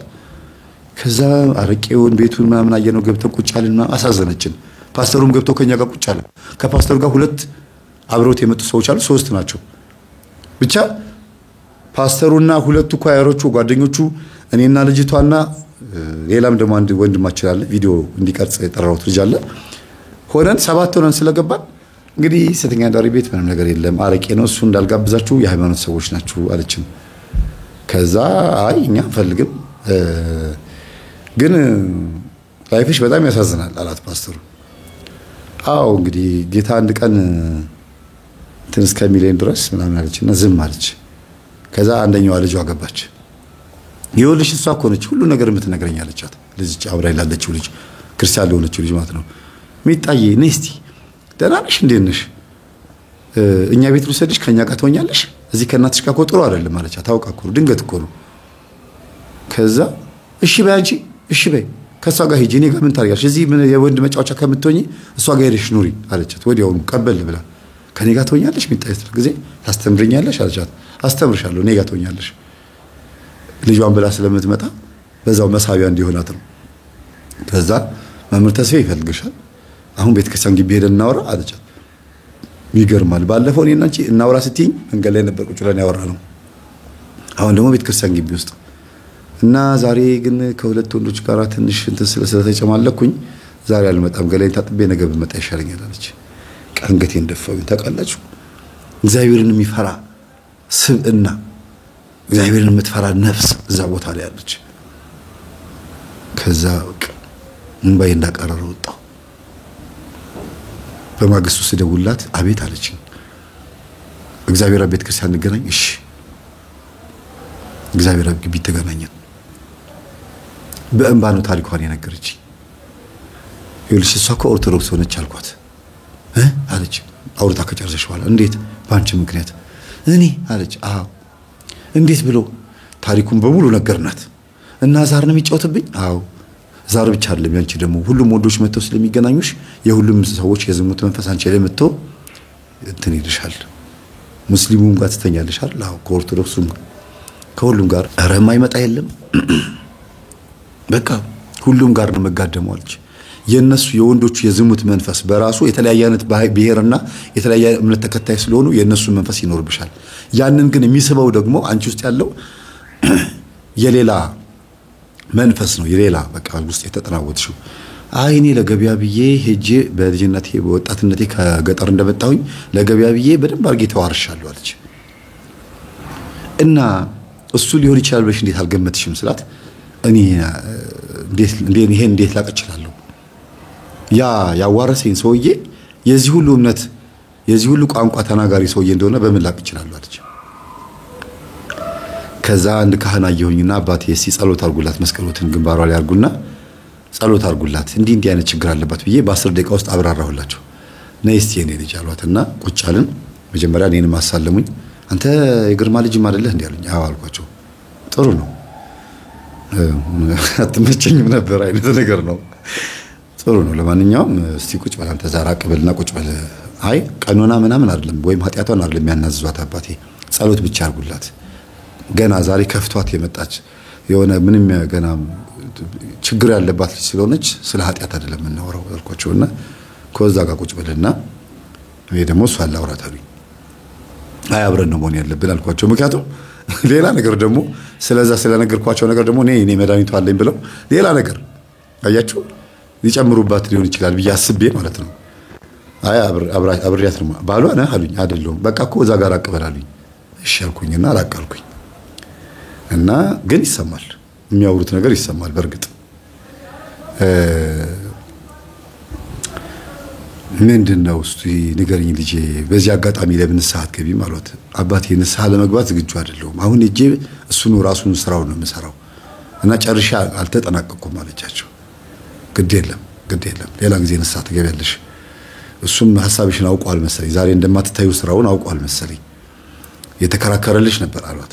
ግን ንስሐ እንዳትገቢ ራስሽን እየተከላከልሽ ነው አሏት። አይ እኔ እመጣለሁ ነገም ከነጎዳም ነይ ካላችሁ እመጣለሁ ግን ተሰንዳልቼ ተዘጋጃጅቼ ልምጣት ያለብኝ ምክንያቱም አሁንም እንደገና ተመልሼ ኃጢአቱ ላይ ልገባበት እችላለሁ። እኔ አሁን የምፈልገው ካለብኝ ችግር መላቀቅ ነው። ማታ ልጆቼ ላይ እየጮህኩባቸው ነው። በሁሉም አይነት ቋንቋ አቀባጥራለሁ። እንደገና አላሁ አክብር እላለሁ። ጌታ የተመሰገነ ይሁን ሃሌሉያ እያልኩ እጮሃለሁ። ግራ ለምጋባውና ሩካቤ ወንዶች እንኳን ግንኙነት እያደረጉኝ እያለ በጥፊ መትቻቸው በጣም ከባድ በሆነ በሚያስፈራ ድምጽ ነው ገፍትሬ ከላይ ላይ ምጥላቸው እና ምን እንደምሆን አላቀሙ አለችና ቆንጆ ነሽ ልጅ ቆንጆ ነሽ ተበልተሽ ነው የሚሆነው አሏት። እቺን ካወቁልኝማ ተመስገን አልኩኝና አባቴ እንደዛ ነው አልኳቸው። ቡዳን የበላት ልጅና በቃና ተጠጋሉኝ። እቺ ልጅ ቡዳ በልቷት ነው ለዚህ ሁሉ ገላዋን የምትቻርችረው በቡዳ ምክንያት ነው እና ግርማ ጋር ተወስዳትም አሉኝ። አባቴ ገና ዛሬ ነው እኮ ያናገርኳት ያሉት እርሶን ስላየሁት እርሶን እንዲጸልዩላት የፈለኩትም እኮ እርሶም ካህን ነው ምን ችግር አለው አልኳቸው። ጥሩ ነው ስለጠራኸኝ አመሰግናለሁ። እኔ እኮ ግርማህን ብቻ የምትወድ መስሎኛል። ኧረ አባቴ እንደዛ ይባልም መምህር ግርማ ናቸው መላከ መንክራት ይባላሉ እና ያው ካህን ቢሆኑ እርሶም ኩያውት ቢሆኑ ምሳቸው ግን እንደዚህ ባይሆን ደስ ይለኛል ሳቸው ጊዜ አብይ ቀጭ አለች አለች ከንቱ ዳሴ ምናምን ካባ ውስጥ ያለች በትልቅነት ውስጥ ያለች አዙሪት የምትባላለች እና ጸልየውላት መስቀላቸውን አደረጉና በቃ ደበስበስ አደረጓት ወጣን። መምህር አለችኝ። አቤት አልኳት። ጠዋት ናና ጸበል ሰደኛለች ካልመጣ አልሄድም አለችኝ። በቃ ዝም የቀኑ ሙሉ ስሰራ ነው የምውለው ገላይ ሲጨበጭብ ነው የምውለው ገላይን ታጥቤ እጠብቅሃለሁ ጠዋት መጥተህ ጸበል ሰደኛለች። እሺ አልኳት። ጠዋት ሄድኩኝ መኪና ላዳንትን ይዤ ራይድ ይዤ ሄድኩት። ከዛ ተዘጋጅቼበት ነው ደዋው ያለው ጸበል ቦታ ላይ ቀድሜ ምናምን ከሷ ከተለየው በኋላ እንዲያውም ጸበል ሄድኩት በዋዜማው ላይ ማለት ነው። ጸበል ሄጄ ቦታ አመቻችቼላት ነው የጨረስኩት። እዚህ ማመጣት እህት አለች ከእንደዚህ አይነት ህይወት የምትመጣው መለወጥ የምትፈልገው ብዙ ነገር ገብቷታል ምናምን ብዬ ነው ነገርኳቸውና የሚገርማችሁ በትንሽዬ ስብከት ነው የተለወጠችው። ነፍሷ እግዚአብሔርን ትፈልጋለች። እኔ ገጠመኝ እንኳን የማዳመጥ እድሉንም አላገኘችም። መንፈስ መሆኑን ማወቋ ሰይጣን መሆኑን ማወቋ በራሱ በጣም ይገርሟታል እሷ ራሱ። እና ግን እኮ ብዙ ጸበል ቦታ ሞክሬያለሁ ገዳማት ሄጃለሁ ምናምን ብላ ስትነግረኝ ያው ሰይጣን መኖሩን አውቀሽ እንደገናም ደግሞ ውስጥሽ ያለው ዛር መንፈስ ማን እንደሆነ አውቀሽ ስትጠመቂና ዝም ብለሽ ስትቅበዘበዥ ይለያያል። ጠቋርም በየገዳሙ ሊያዞር ስለሚችል ነው። ይሄ የታወቀ ነገር ነው። ጠቋር እንደዚህ ይወዳል፣ ያስመነኩሳል፣ ያወጣል። ገዳም ውስጥ ቁጭ ብለው ዝሙት እንዲያስቡ ያደርጋቸዋል። ይሄ አባቶቻችን ትልቁ ፈተና ነው ምናምን ብዬ በደንብ አርጌ የጠቋርን ደፋርነት ነገርኳት። መንፈሳዊ ካደረገ በኋላ ወረተኛ እንዴት እንደሚያደርግ ማለት ነው። በጣም ነው የገባት። የሚገርማችሁ ገጠመኝ ብትሰማማች ሴት በቃ ልትመንብኝ ነው እንዲያልኩኝ በቃ ገረመኝ። ታለቅሳለች፣ ዝም ነው የምትለው። ከዛ አፍንጫዋ ላይ ያለውን ብረት እንደዚያ ጋር አወለቀችው። በራይድ እየሄድን ማለት ነው። አወለቀችው፣ በመስኮት በኩል ጣለችው። ብስ ነው የተበሳ ነው። እና ምንም አላወራንም። በራይድ ውስጥ እየሄድን ጸጥ ብለን እንሄድ ነው። ለምን ማሰቢያ ጊዜ እንዲኖራት ነው። ግን ቴፕ ይዤላታለሁ። እንደዚህ ቴፕ አነስ ያለች ቴፕ ፍላሽ መሰኪያ እሱን ይዤላታለሁ። ገጠመኝ ወደ 40 የሚሆን ገጠመኝ ጭኝላታለሁ ፍላሽ ላይ እዛ እንድታዳምጥ። ከዛ ትውት አረኳት 15 ቀን ምንም አልሄድኩም። እንድትደውልም የተሰማትን ማወቅ ፈልጋለሁ። ለምን ፈልጋ ስለሆነ ሄደችው አታመልጠኝም፣ የትም አትሄድም ብዬ ነው። በንፈሱ ግን በሶስተኛ ቀን ላይ ነው ልክ የተያዘው። በምን ያገኙኝ? ስልክ የላት፣ ማን ጋር ይደውል፣ ቤተሰቦቿ ማን ይሆኑ? እኔ እንደዚህ ማድረግ አልነበረብኝም ማለት እንደዚህ ቶሎ ተረከሎ የሚያዝም አልመሰለኝም። እና ልጇ ምሳ ልታደርስ እናቷ ጋር ማለት ነው ስትመጣ ቀውጢ ተፈጥሯል። ልጇ ደግሞ ማን ጋር ትደውላለች? ቸርች ፓስተሩ ደግሞ ልጅቷ ጋር እቺ እኔ ተቀየረች ኦርቶዶክስ ልጅቷ ጋር ደውሎ አረ መምርሽን ሂድ በይው ልጅቷ እዛ ጸበል ቦታ ላይ ቀውጢ እያደረገችው ነው ምናምን ነው ይላታል። ከዛ ሲሄድ ጸበል ቦታውን በአንድ እግሩ አቁሞታል አጅሬው ተይዞ። ወይኔ እኔ መርጌታው ይላል። እንዴ የሚያጠምቁት መርጌታ ነው፣ የሚጮኸው መርጌታ ነው ማለት የሚያጠምቀው መርጌታ ነው፣ የሚጮኸው መርጌታ ነው ማለት ራሳቸውን የላኩት ማለት ሳይሆን እሳቸውም ስማቸው መርጌታ አባ ምናምን ናቸው የሚባሉት። እዚህ ጋር ስትመጡ ደግሞ እኔ መርጌታው እኔ ጥበበኛው እንደዚህ በቀላሉ ማልያዝም እሰራላታለሁ፣ መጣሁልሽ፣ በባስ ተሳፍሬ እየመጣሁልሽ ነው፣ 2 ቀን ቢቀረኝ ነው እመጣልሻለሁ፣ አሳይሻለሁ፣ ቤትሽን ነው በእሳት ማነደው ምናምን እያለ ይዝታል። አሃ ስለዚህ ሴተኛ ዳሪ ሆና ከምትሰራው ገንዘብ ላይ የምትልክለት ሰው አለ ማለት ነው። ይናተ ልብ መልስ ብዬ ግንባሯን መትቼ ይቅርታ አካልሽን ሸጠሽ ከዛ በኋላ ብር የምትሰጪው የምትልኪለት ሰው ነበር ሰው ጊዜ። አዎ መምህር አሁን ካቆምኩኝ 1 ዓመት ሆኖኛል፣ እንዲያውም እየጮህብኝ ነበር አለች። ለምን እንዴ እንደዚህ እኮ ገንዘብ ቢዝነስ በቢዝነስ ገበያ በገበያ ማድረግሽ እኮ እኔ ነኝ፣ ወንዶች እንዲወዱሽ ማድረግ እኔ ነኝ፣ ብር አትልኪም ይለኛል። እምልክለት ግን የሚጠቅም ብር አይደለም፣ 200-300 ብር። ሰውዬው እኮ የሚገርም ቤት ውስጥ የሚኖር ሰው ነው። ያቺ 200 ብር እንደ ግብር ሆና ተቆጥራ፣ ያቺ 200 ብር እላዋ ላይ ያለው መንፈስ ለሰውየው ብር ስትልክ እንደ ግብር ነው። በቃ ብቻ እሺ ብላ መገበሯ እንዲታወቅ ነው። አይገርማችሁ? ገጠር ውስጥ ያለ ሰው እሷን እንደዚህ ካደረገ ስንቶቹን ሴተኛ ዳሮች እንደዚህ አድርጓል። በጣም ይገርም ነው። በአመት አንድ ጊዜ አረቄ ከሱ ትወስዳለች። ያቺን አረቄ አትጨርሳትም። አዲስ አረቄ ስትገዛ ከዚህ ካመጣችው አረቄ ላይ ጨምር ነው የምታረገው። ያን አረቄ የቀመሰ ወንድ በሙሉ ሁሉ ጊዜ እሷ ጋር ይመጣል። የሚገርም ነው። እና በዚህ ልክ ገለዋንም እየሸጠች ለዝሙት ወንዶችም እንዲመጡ እየሳበች እንደገና ደግሞ ምን ሆኜ ነው ብላ በየገዳማቱ ስትዞር ቶሎ አለመዳኗ ምክንያቱ አሁን ገባችሁ? እየሸጠች ነው። ጸበል ቦታ ትጠመቃለች። ምን ማለት ነው? ገለዋንም ትሸጣለች፣ አረቄም ትሸጣለች። ስራዋን ሳታቆም ገዳም ለገዳም ብዙ ቦታ ዞርኩኝ ትላለች። ምስኪን ናት በጣም። እና ጥንቅቅ አድርጎ እንደ ወይን ጠጁ በሰርግ ቤት በተደጋጋሚ ማስተምረው ጌታ ሆይ የወይን ጠጅ አልቆባቸዋል እባክህን ስትለው ጌታ ድንግል ማርያም ጊዜ ገና አልደረሰም ማለት ምን ማለት ነው? ሰዎች የጠነሰሱት፣ ሰዎች የበጠበጡት የወይን ጠጅ፣ ሰዎች የሰሩት የወይን ጠጅ ያ ሰው የሚሸተው ማለት ነው። ያ ብጥብጡ ውሃ የሚለው አላለቀም ነበር። የሰው ጠመቃ እሱ ሙጥጥ ብሎ ካለቀ በኋላ ነው አዲስ የወይን ጠጅ በአዲስ ውሃ በአዲስ ጋን ተለቅልቆ ምናምን አዲስ ጋን ውስጥ አዲስ የወይን ጠጅና አዲስ ውሃ የሚጨመረው ወይም ደግሞ አዲስ ውሃ ተጨምሮ ወደ ወይን ጠጅ የሚቀየረው። ህይወታችንም እንደዛ ነው መሆን ያለበት። ጨርሰን ኃጢአትን ትውት አድርገን ንስሐ ገብተን ነው ከዛ ለውጠኝ ፈውሰኝ ስንለው የሚለውጠን። በአዲስ ልብ አዲስ ውሃ ሲሞላ አዲስ የወይን ጠጅ ይሆናል ማለት ነው። ጊዜው ገና አልደረሰም ማለት ነው። እሷ ጸበል ለጸበል ስትሄድ ገና ጊዜ አልደረሰም ያለው ያንን ነው። እና ወደዚህ ስንመጣ ወደ ህይወታችን ስንመጣ ማጠናቀቅ የሚገባንን ኃጢአታችንን ጥንቅቅ እናድርግና እስቲ እናንተ ጠይቁኝ እንዴት እንደማልመልስ ታያላችሁ። ጠይቁኝ ለምኑ ታገኛላችሁ፣ አንኳኩ ይከፈትላችኋል፣ ለምኑ ይሰጣችኋል። አሳ ለምናችሁኝ እባብ እንዴት እሰጣችኋለሁ፣ ዳቦ ለምናችሁኝ እንዴት ድንጋይ እሰጣችኋለሁ ነው የሚለው ክርስቶስ። የድንግል ማርያም ልጅ ኢየሱስ ክርስቶስ ስሙ የተመሰገነ ይሁን። እግዚአብሔር አብ፣ እግዚአብሔር ወልድ፣ እግዚአብሔር መንፈስ ቅዱስ ህይወቷ ላይ ለውጥ አምጥተውላታል። የሚገርም ነው። እየመጣልሽ ነው ደብተራው እየመጣሁ ነው ብሏል አልኳት። ኧረ መምህር በጣም አደገኛ ደብተራ ነው ከመጣ እኮ እኔንም ልጆቼንም ሊጎዳ ይችላል ስትለኝ ልጆቿን በሙሉ ሰብስቤ ሌላ እናት ቤት ውስጥ ያስቀምጥኳቸው። ሶስቱም ልጆቿን አንዷን ልጇን እሷ ወሰደቻት፣ 4 ናቸው። ሶስቱ ልጆቿን ደግሞ ሌላ ቤት ቤቷን ቆልፍ። ሰውየው መጥቶ በሩን በርግዶ ገባ። በምን አወቅን? ጸበል ቦታ ላይ ጮኸ። መጥቻለሁ የታለሽ ይላል እያለ ጮኋል። ከዛ መምህር ኧረ መጥቷል መሰለኝ ብላ ደወለችልኝ። ሰውየው መጥቷል። የታለ? ቤቴ ውስጥ እያደረ ነው። 3 ቀኑ ነው መጥቶ 3 ቀን ቤት ውስጥ ሆኗል። እና የታለሽ እያለ እየጮኸ ነው፣ እኔ ላይ ሆኖ እየጮኸ ነው አለችኝ። አይገርማችሁም? ጸበል ቦታ ላይ የተያዘው ሰይጣን ሰውየው መምጣቱንም እየተናገረ ነው፣ ቤቷ እንዳደረም እየተናገረ ነው። ከዛ ሄድኩኛ ፖሊሶች ይዤ ሄድኩኝ፣ ድንገት ችግር እንዳይፈጥር ብዬ። መቼም ደብተራን ለመያዝ ፖሊስ አይደለም የሚያስፈልገው፣ እግዚአብሔር ቃል ነበረ። ግን ሄድን። ምን እያደረጉ ነው አባ አልኳቸው። ደግሞ በእድሜ እኮ ገፋ ያሉ ናቸው። ምን እያደረጉ ነው አባ አልኳቸው። ምን እያደረኩ ነው? ቤቴ እኮ ነው።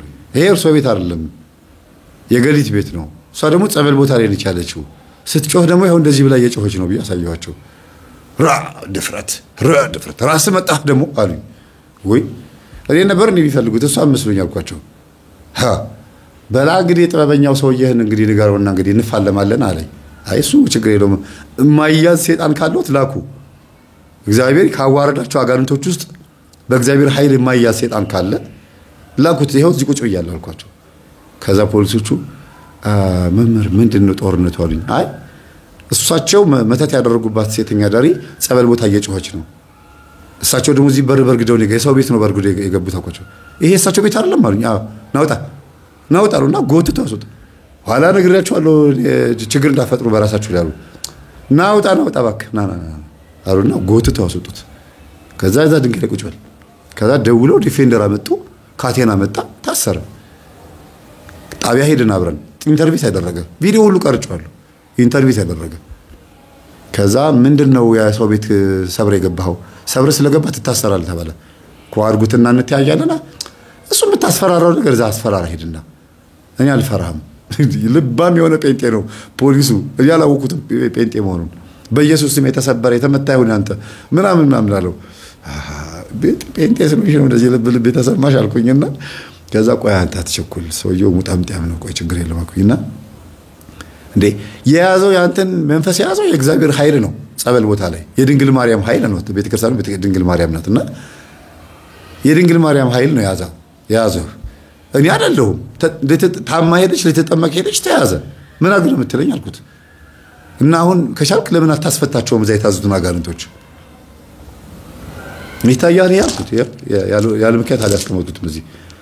ይሄ መምህር ግርማ መቅጠሪያ ነው፣ እሳቸው የባረኩት ነው። በእርግጥ የወይራ እንጨት ነው ይሄ ለእናንተ ለማሳየት ይሄ ነው እንጂ ያኔ የነበረው እሳቸው ነውና ይታያል። ይሄ በስመ አብ ወወልድ ወመንፈስ ቅዱስ ብለው ባርከው የሰጡኝ ነው። በዚህ ነው በዚህ እናንተ በምትልቁት በ20 ብር በ30 ብር መቁጠሪያ አንዴ ሲጀለጥ ነው ዋይ ብሎ ጮኸው። እሺ ከዛስ ተያዘ። በቃ በዚህ የሚያዝ አጋንንት ልከህ ነው ደግሞ ኋላ ነገር ያለው የምትለው እንዴ? አያርፉም እንዴ አልኳቸው።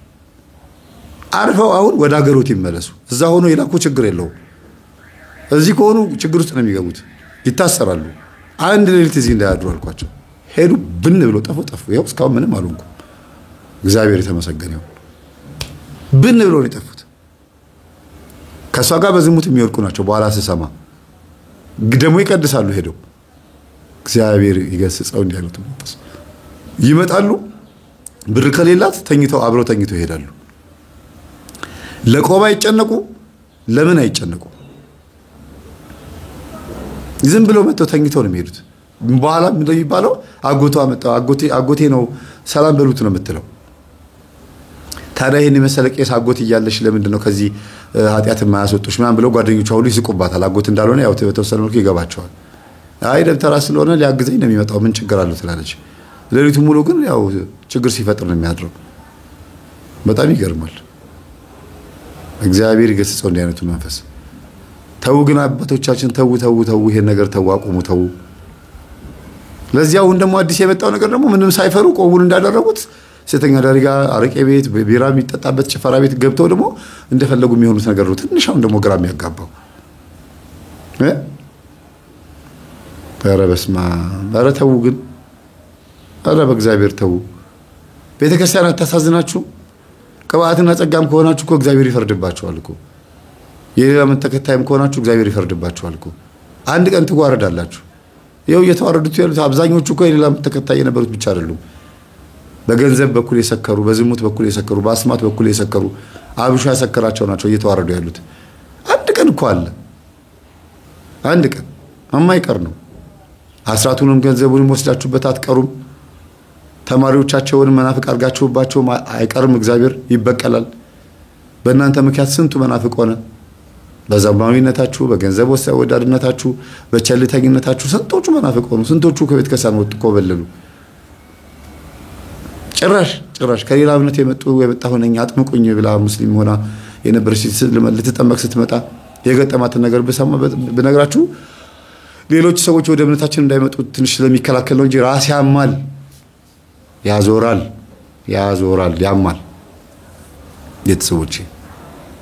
እና እንዲህ ነው ታሪኩ። በአንድ ጊዜ ሁለት ታሪክ ነው እየነገርኳቸው ያለሁት። ፕሮቴስታንት የነበረችው ልጅ እና የሴተኛ ዳሪዋ ልጅ ታሪክ። እየተመላለሰች ትጠይቃታለች፣ ሄዳ ታግዛታለች፣ ትምህርት ገጠመኝ ትቀይርላታለች። ስቲል እስካሁን ድረስ ጸበል ቦታ ነው ያለችው ደብተራውን ፈርታ። እና ምንም አትሆንም። በእርግጥ ግን በቃ እኔ በቃኝ፣ እስካሁን ድረስ እዚህ ደርሻለሁ፣ ይበቃኛለች። 48 ምናምን 47 ዓመት ምናምን ይሆናታል እድሜዋ፣ እናትየዋ ማለት ነው። ልጆቿን አንድ እናት ጋር አስቀምጫቸዋለሁ። በጣም ነው የሚያሳዝኑት። ትምህርት የለ ምን የለ፣ ምን ያርጉ ታዲያ? አሁን የት ትምህርት ቤት እናስገባቸው? ካሁን ደህና ወጣች ስንል ክረምቱ አልፎ መስከረም መጣ እና በተቀመጡበት ሻማ እንዲያመርቱ ጥረት እያደረኩኝ ያለሁት። ሻማ አጭር አለ፣ አዲስ የመጣ ትንሽዬ ነው። ወደዚህ ወደ ጎን 51 ሜትር ቁመቱ 50 ሴንቲሜትር የሆነ ሻማ ማምረቻ መጥቷል።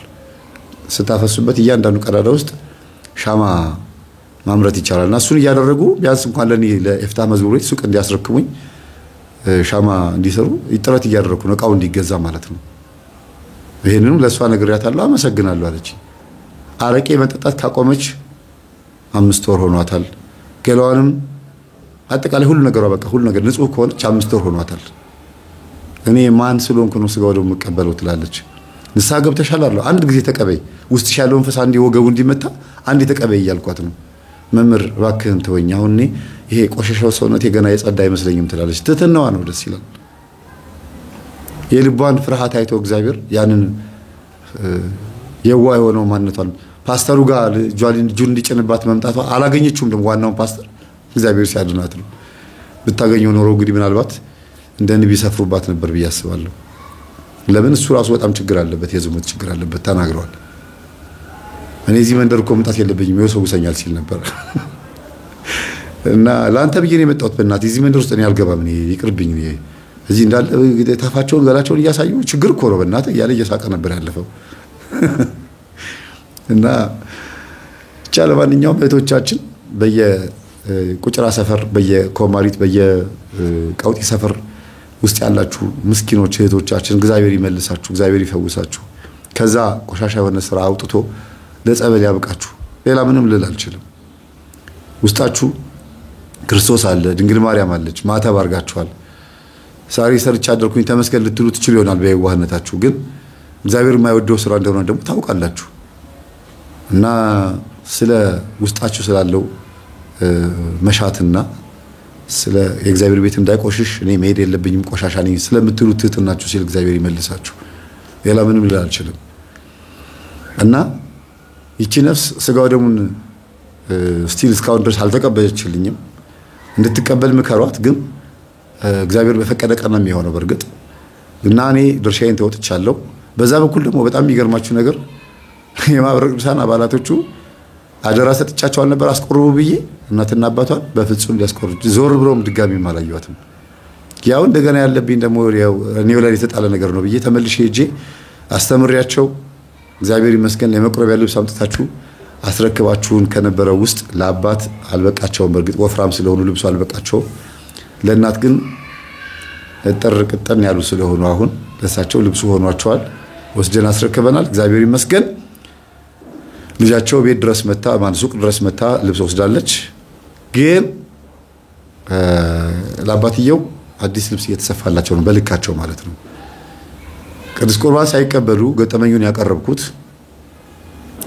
በሁለት ምክንያት ነው። አንደኛ በጸሎት እንድታግዟቸውና እንድትረዷቸው፣ ሁለተኛ ደብተራውን እንድትገስጹት ነው። ሁላችሁም እስቲ የዚህን ደብተራ ምክንያቱም አሁንም እየዛተ ነው ያለው እግዚአብሔር ይገስጽህ ከሚለው ሐሳብ ተነስታችሁ የራሳችሁን ደግሞ ተግሳጽ ጻፉበት። ገጠመኙን እስከ መጨረሻ ድረስ ያዳመጣችሁ ሰዎች ምን ያህል እንደሆናችሁ ማውቀው በኮሜንቶቻችሁ ነው። አንድ ትእዛዝ ሳዝ የገጠመኙ መጨረሻ ላይ ካዘዝኩኝ ምን ያህል ሰዎች ኮሜንቱን ጻፉት የሚለውን ደግሞ አያለሁ። 20 ሺህ ሰው ካየው ቢያንስ 1000 2000 እስከ 5000 ኮሜንት ይጻፋል ብዬ አስባለሁ። ተስፋ አረጋለሁ። በርቱ። ስለነበረን ሰዓት ሁሉ አምላካችን ስም የተመሰገነ ይሁን። እንግዲህ የመንፈስ ቅዱስ ቤት እንዲሆን እየረዳው እውነትን የምትፈልግ ነፍስ ስላለች ነው ብዬ አስባለሁ። አይመስላችሁ? ዝም ብላ አስመሳይ የፕሮቴስታንት ተከታይ ሳትሆን ልጅቷ እውነትን የምትሻ የእውነት ጌታን ማምለክ የምትፈልግ ስለነበረች ከስንት ዓመት በኋላ ከጽዋ ማህበሯ ጋር እንደገና አስተዋወቋት። የጽዋ ማህበሩ እሷ ከወጣች በኋላ ቁጥራቸው 6 ደርሶ ነበረ። እንደዛስ ወደ 40 ወደ 30 ደርሰው የነበሩ ሰዎች ማለት ነው 6 ብቻ ሆኖ ነበር። እገሊት መጣች ሲባል በአንድ ጊዜ 19 ሰው ነው የመጣው። ግጥምን ያደረጉት ማጠቃላይ 6ቱ ላይ ሲደመር 25 ሆኑ ማለት ነው። እገሊት መጣች ተመልሳ ኦርቶዶክስ ሆነች ተባለ። እኔም ሄጄ ማህበሩ ላይ አስተማርኩኝ እና መምህር የነበርኩበት ማህበር ላይ ተጋብዛሃል አለችኝ። እሺ ብዬ ሄጄ ወንጌል አስተማርኩኝ። እግዚአብሔር ይመስገን። እና ማህበር ውስጥም ደግሞ የማይወዱኝ ልጆች ነበሩ። አቤት እኛን የማይወዱ ሰዎች ብዛታቸው። ምን አርጌ ነው አካችሁ? እስቲ እንደው ፊታችሁን አትከስክሱብኝ። እንደው ፈታ ብላችሁ እስቲ እግዚአብሔርን አመስግኑ። እስቲ እልል በሉ እላለሁ። 6 ሰዎች ለለለለለ ይላሉ። ከዛ ምንድናችሁ ኩርቱ ፌስታል ገዝቼ ልምጣ ለሞጫችሁ ልሰብስበው በፌስታል ይሰብሰብ ምን ሆናችሁ ያኮረፋችሁ አልኳቸው። እሺ ቡና ይፈላ ስላቸው ጊዜ ሞቅ ሞቅ እንዴ ቡና ይፈላሉ። በስላሴ ስም ጽዋ ማህበር ላይ ደግሞ የታገር ነው ቡና የሚፈላው። እሷን ለምደሽ ነው ጽዋ ማህበር ላይ ጠቋር መጥራት ለምዳችሁ ነው። በሉ የራሳችሁ ጉዳይ ብዬ ልወጣ ስል ቆይ አይፈላም እንዴ ችግር አለው እንዴ አሉኝ። አዎ ጽዋ ማህበር ላይ ቡና ምን አገባው? ምን አገናኘው ቡናና ጽዋ ማህበር? ከዛ አስተምሬ ገስጬ ምን ብዬ ልጅቷ እንዴት እንደተመለሰች ታሪኳን ምናምን ስተርክ የነበረውን ታሪክ ሁሉንም ገጠመኝ ይሄ ለእናንተ የነገርኳችሁ የስተኛ ዳሪዋን ምናምን ሁሉን ታሪክ ስናገር ሪላክስ አደረጉ። ከዚህ ጥያቄ መጠየቅ ጀመሩ። 40 ደቂቃ በመከራ 40 ደቂቃ እንደ በግድ እየኮረኮርኳቸው እያስተማርኩኝ ቆይቼ 1 ሰዓት ሌላ ከ1 ሰዓት ከ30 ደቂቃ ያክል አስቆዩኝ በጥያቄ። ገና እየጠየቁ ነው። ሰይጣን አለ የለም ብሎ የሚጠይቁ ሁሉ አሉ። መምህር ግማ ሲፈጉሱ ሁሉ መንደር ያለ ጥያቄ ሁሉም እኮ ለምንድን ነው ማይክሮፎን ይዘው እንደዚህ አድርገው መንፈሱን እንደዚህ የሚያናገሩት? የት አገኛት? የት ያስካት? ለምን ያስካት? ለምን ይላሉ እንዴ? ይሄ ለመጽሐፍ ቅዱስ ላይ አለ እንዴ? ይሄው ማርቆስ ወንጌል ላይ ለምን ያስከው ብሎ አልጠየቀም ክርስቶስ? አዎ እሺ ገድል አምጪ እስቲ እዚህ ቤት ገድል አለ። አዎ አመጡ ገድል ላይ ተአምር 2 የሚለው ላይ እንደገና አቡነ ዜና ማርቆስ ገድል ላይ ገባሁኝ። ኢንተርቪው ሲያደርጉት አጋንንቱን ሲጠይቁት መቃቢያን 3 ላይ ገባሁኝ። ሰይጣን ተጠይቋል እስቲ አንብቡልኝ ብዬ ቆሞ አነበበ። አንደኛው እንዲያው ሙሴው ማለት ነው። እስቲ አንብቡ አልኩት። አነበበና ምዕራፍ 3 ላይ ሲደርስ በዛ በቃ ገብቶናል አለኝ። እሺ በቃ እኔ እኮ ዝም ያልኩት እኮ አንተ በቃ እስኪገባ ድረስ ነው አልኩት። አይ በቃ ገባኝ አለ። በአባቶቻችን ዘመን ማይክሮፎን ነበር አልኳቸው። አልነበረም። ምንድነው የነበረው? እስክሪብቶና ወረቀት አይደል? ወይም ብዕር ነው አይደል? ወይም ብዕርና ብራና። ስለዚህ ባለው ነገር አቆዩልን። አጋንንትን ኢንተርቪው አድርገው አቆዩልን። እኛም ደግሞ ባለንበት ዘመን ደግሞ በማይክሮፎን እንጠቀማለን። ችግሩ ምንድነው አልኳቸው። ለምንድነው አጋንንት በስልክ እንደዚህ አተስማ ማን ምናምን ብሎ የሚያስወጡት? አይቻልም አልኳቸው እኮ መጽሐፍ ቅዱስ ማይክሮፎን ስልክ በመጽሐፍ ቅዱስ ውስጥ አለ እንዴ? ዘመኑ ባፈራው አሁን ለምሳሌ ቅዳሴ ለምንድነው በማይክሮፎን የሚቀደሰው? የቄሶቹ ድምጽ ብቻ ለምን አይበቃም? ማይክሮፎን ምን አስፈለገ አልኳቸው። ለሁሉም ሊዳረስ። ታዲያ ስልክስ ቢሆን እኮ እንደዛ ነው። እግዚአብሔር በስልክ ውስጥ ገብቶ አጋንንትን መገሰጽ ያቀተዋል እያልከኝ ነው ስለው፣ አይ አይደለም። መቶ አለቃው ምንድነው ያደረገው? በማቴዎስ ወንጌል ላይ ጌታ ሆይ ወደ ቤቴ ትገባ ዘንድ አይገባም፣ የኔ ቤት ኃጢአተኛ ስለሆነች እዚህ የሆነ ቃል ተናገር፣ ባሪያዬ ደግሞ እዛ ይፈወሳል አለ። የሚገርም ነው። ጌታም ቃል ተናገረ፣ ባሪያው ተፈወሰ ይላል። ቃሉ እንዴት ነው ሄደው? ባየለ አይደል እንደ ሄደው ጌታ እዚህ ተናገረ፣ ባሪያው እዛ ተፈወሰ። ሰዓቱን ሲጠይቅ ይላል መቶ አለቃው ስንት ሰዓት ዳነ ብሎ ጠየቃቸው። የዳነበትን ሰዓት ሲነግሩት ጌታ የተናገረበት ሰዓት እንደሆነ አወቀ። በዛ ቅጽበት ነው የዳነው ማለት ነው። ስለዚህ እኮ ነው ስልክ ማለት እኮ በቃ ባየር ላይ እግዚአብሔር ይፈውሳል ማለት ነው። እስመ አልቦ ነገር ዘይሳነው ለእግዚአብሔር ማን ያለው ስለው እመቤታችን። በቃ ለእግዚአብሔር የሚሳነው ነገር የለምና ያለችው እኮ ይሄንን ነው። በድንግልና ስለጸነሰችው በድንግልና ስለወለደችው ለእግዚአብሔር የሚሳነው ነገር የለምና አለች። ስለዚህ ለእግዚአብሔር የሚሳነው ነገር የለም። ምንድነው ችግሩ? ጊዜው ባመጣው ነገር መጠቀሙ ምንድነው ችግሩ? አታያቸውም? ሁሉ ማህበራት በቴሌቪዥን ትምህርት ይማማራሉ፣ በቻናል በዩቲዩብ በሁሉ ነገር ባላቸው ቴክኖሎጂ ማህበራቸውን ያስፋፋሉ አይደል? ምን ችግር አለው ታዲያ? ወንጌል ለማስፋፋት ከሆነ ይሄው ምንም ቀላል ነው አልኳቸው። ጸጥሉ እንደዛ አስተምሬ ጨርሼ ወደ ቤት የመጣው እላችኋለሁና እስቲ ልጠቅልለው ወደ ዋናው ነገርና ምንድነው ዋናው የገጠመኝ ዘውግ በብዙ ቋንቋ መናገርና በተለያየ እምነት ውስጥ ያለ ቃላትን መናገር ማለት ነው። ይሄ ሻሃንበሶ የሚባለው ዛር ብቻ ሳይሆን ከዚህ በፊት እንደነገርኳችሁ የዛር መናፍስት በብዛት የሚመለኩበት ቤተሰብ ወይም ደግሞ ቃልቻ፣ ጠንቋይ፣ አውሊያ ምናምን ያሉባቸው ሰዎች ከብዙ ሀገራት ተሰብስበው ከተለያዩ ብሔሮች ተሰብስበው አንድ ቤት ተሰባስበው ስለሚያጓሩ መሬቱን እየደበደቡ ስለሚዘይሩ የሁሉም ቋንቋ ተናጋሪዎች እናቶችና አባቶች መንፈስ ጠንቋዩ ላይ ይገባል። ጠንቋዩ ደግሞ ድግምት በሚያስደግምበት ሰዓት እነዛው መናፍስቶች ስለሆኑ በየሰው ልብ ውስጥ በድግምት መልክ የሚገቡት የብዙ ቋንቋ ተናጋሪ መሆን የሚቻልበት ሁኔታ ይፈጠራል ማለት ነው። እና እንዲህ አይነት አጋጣሚዎችም አሉ። የሐዋርያት ሥራ ምዕራፍ 1 እና ምዕራፍ 2 ላይ የእግዚአብሔር መንፈስ ቅዱስ በእሳት ላንቃ መልክ ወርዶ በሐዋርያት አናት ላይ ገብቶ ከ72 ቋንቋ በላይ ወይም ደግሞ 72 ቋንቋ ተናገሩ ይላል። ይሄ ደግሞ የመንፈስ ቅዱስ ስጦታ ነው። ወንጌልን በዓለም ሲያስተምሩ ቋንቋ እንዳይቸገሩ ከሁሉም ሀገር ህዝብ ጋር እንዲግባቡ 72 ቋንቋ ተሰጣቸው። በወቅቱ ሐዋርያት እንዲግባቡበት የተሰጣቸው ቋንቋ 72 ቢሆንም በምድር ላይ ግን በጣም ብዙ ሺህ ቋንቋ አለ። እነዚህ በቂ ናቸው ስለተባለ ነው እግዚአብሔር ይሄን ያደረገው። ይሄ ግን ወንጌል ለማስፋፋት ነው። እና ደብተራው ግን አይገርማችሁም? እኔ ፈልገዋለሁ ወንጌል ለማስተማር እኔ ይጋባዋለሁ ብሎ ያን መንፈስ መውረሱ ምን እንደዛ ማድረጉ የዛሬ 17 ዓመት ምን አይነት ደንቆሮ የሆነ ደብተራ ነው። መቼም ደንቆሮ ስድብ አይደለም። ክርስቶስም ደንቆሮ የሚለውን ቃል እንዴት አጉ እንደተናገረው አስተምሬያለሁ ከዚህ በፊት። የልብ ድንቁርናን ነው፣ ይሄን አይደለም፣ የዚህን ነው።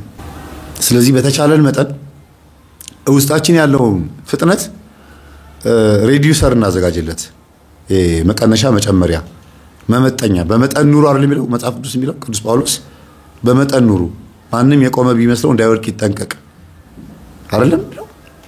እና በመጠን መኖርን መለማመድ አለብን። በመጠን መኖር ሁለት ትርጉም ነው ያለው። አንደኛ መመርመር፣ ማወቅ። ዝም ብሎ ተገኘ ተብሎ ሀብታም ለመሆን መመኘት አያስፈልግም። የሰውን ነገር መመኘት ወይም ደግሞ በጣም ለግዠሪ ህይወት የሚኖሩ ሰዎችን ህይወት ተመኝቶ ሌላ ነገር ውስጥ ጣጣ ውስጥ መግባት አያስፈልግም። በመጠኑ ለመኖር በትንሹ የታመነ ሰው በትልቁ ይታመናል። ብዙ ተመኙ የተባለው በሀብት አይደለም በጸጋ ነው። ወደዚህ ስንመጣ ደግሞ በመጠን ኑሮ የተባለው ደግሞ ሌላው የተሰጠንን ጸጋና የተሰጠንን ገንዘብ ከእግዚአብሔር ነው ወይስ ከአጋንንት ነው ብሎ መመርመር ነው። በብዙ ቋንቋ አንድ ሰው ስለተናገረ ዋው እንዴት ነው ይሄን ነገር እንደዚህ የሚናገረው ብሎ እንደ ችሎታ ማየት አይደለም፣ እንደ አይኪው መጠን ማየት አይደለም። ከየት መጣ፣ ባክግራውንድ ምን ይመስላል፣ ይሄ ነገር ከምንድን ነው የመጣው ብሎ ቼክ ማድረግ ያስፈልጋል። ኮምፒውተር ፊትም ፈጣን በቋንቋም በላንጉጅም ፈጣን ስለሆንክ ምሁርነት ትችላለህ ማለት አይደለም። አለመማር የሚበልጥበት ሁኔታ አለ። አለመማር የሚሻልበት ሁኔታ አለ አንዳንዴ እና ምንድነው የሚባለው አወቅሽ ሲሏት የባሏን የቄሱን መጽሐፍ አጠበች ነው ምናምን የሚባል ነገር አለ እና በእውነት ዕውቀትን ከየት እንደመጣ ካላወቅ ነውና ዕውቀትን እንደ ዕውቀት ብቻ ተጠቅመነው ለቢዝነስ የምንጠቀምበት ከሆነ ያው ነገር መጥፊያችን ይሆናል። ከእግዚአብሔር ካልሆነ መርምሮ ቶሎ ብሎ ከእግዚአብሔር እንዲሆን ማድረግ ነው። ልክ እንደ ቤት ካርታ ማለት ነው።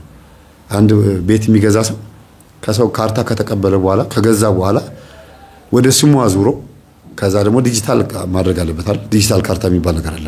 አዙሮ ህጋዊ ሌጋል መሆን አለበት። አለበለዚያ የራስ ያልሆነ ነገር ሁሉ ጊዜ ያስጠይቃል።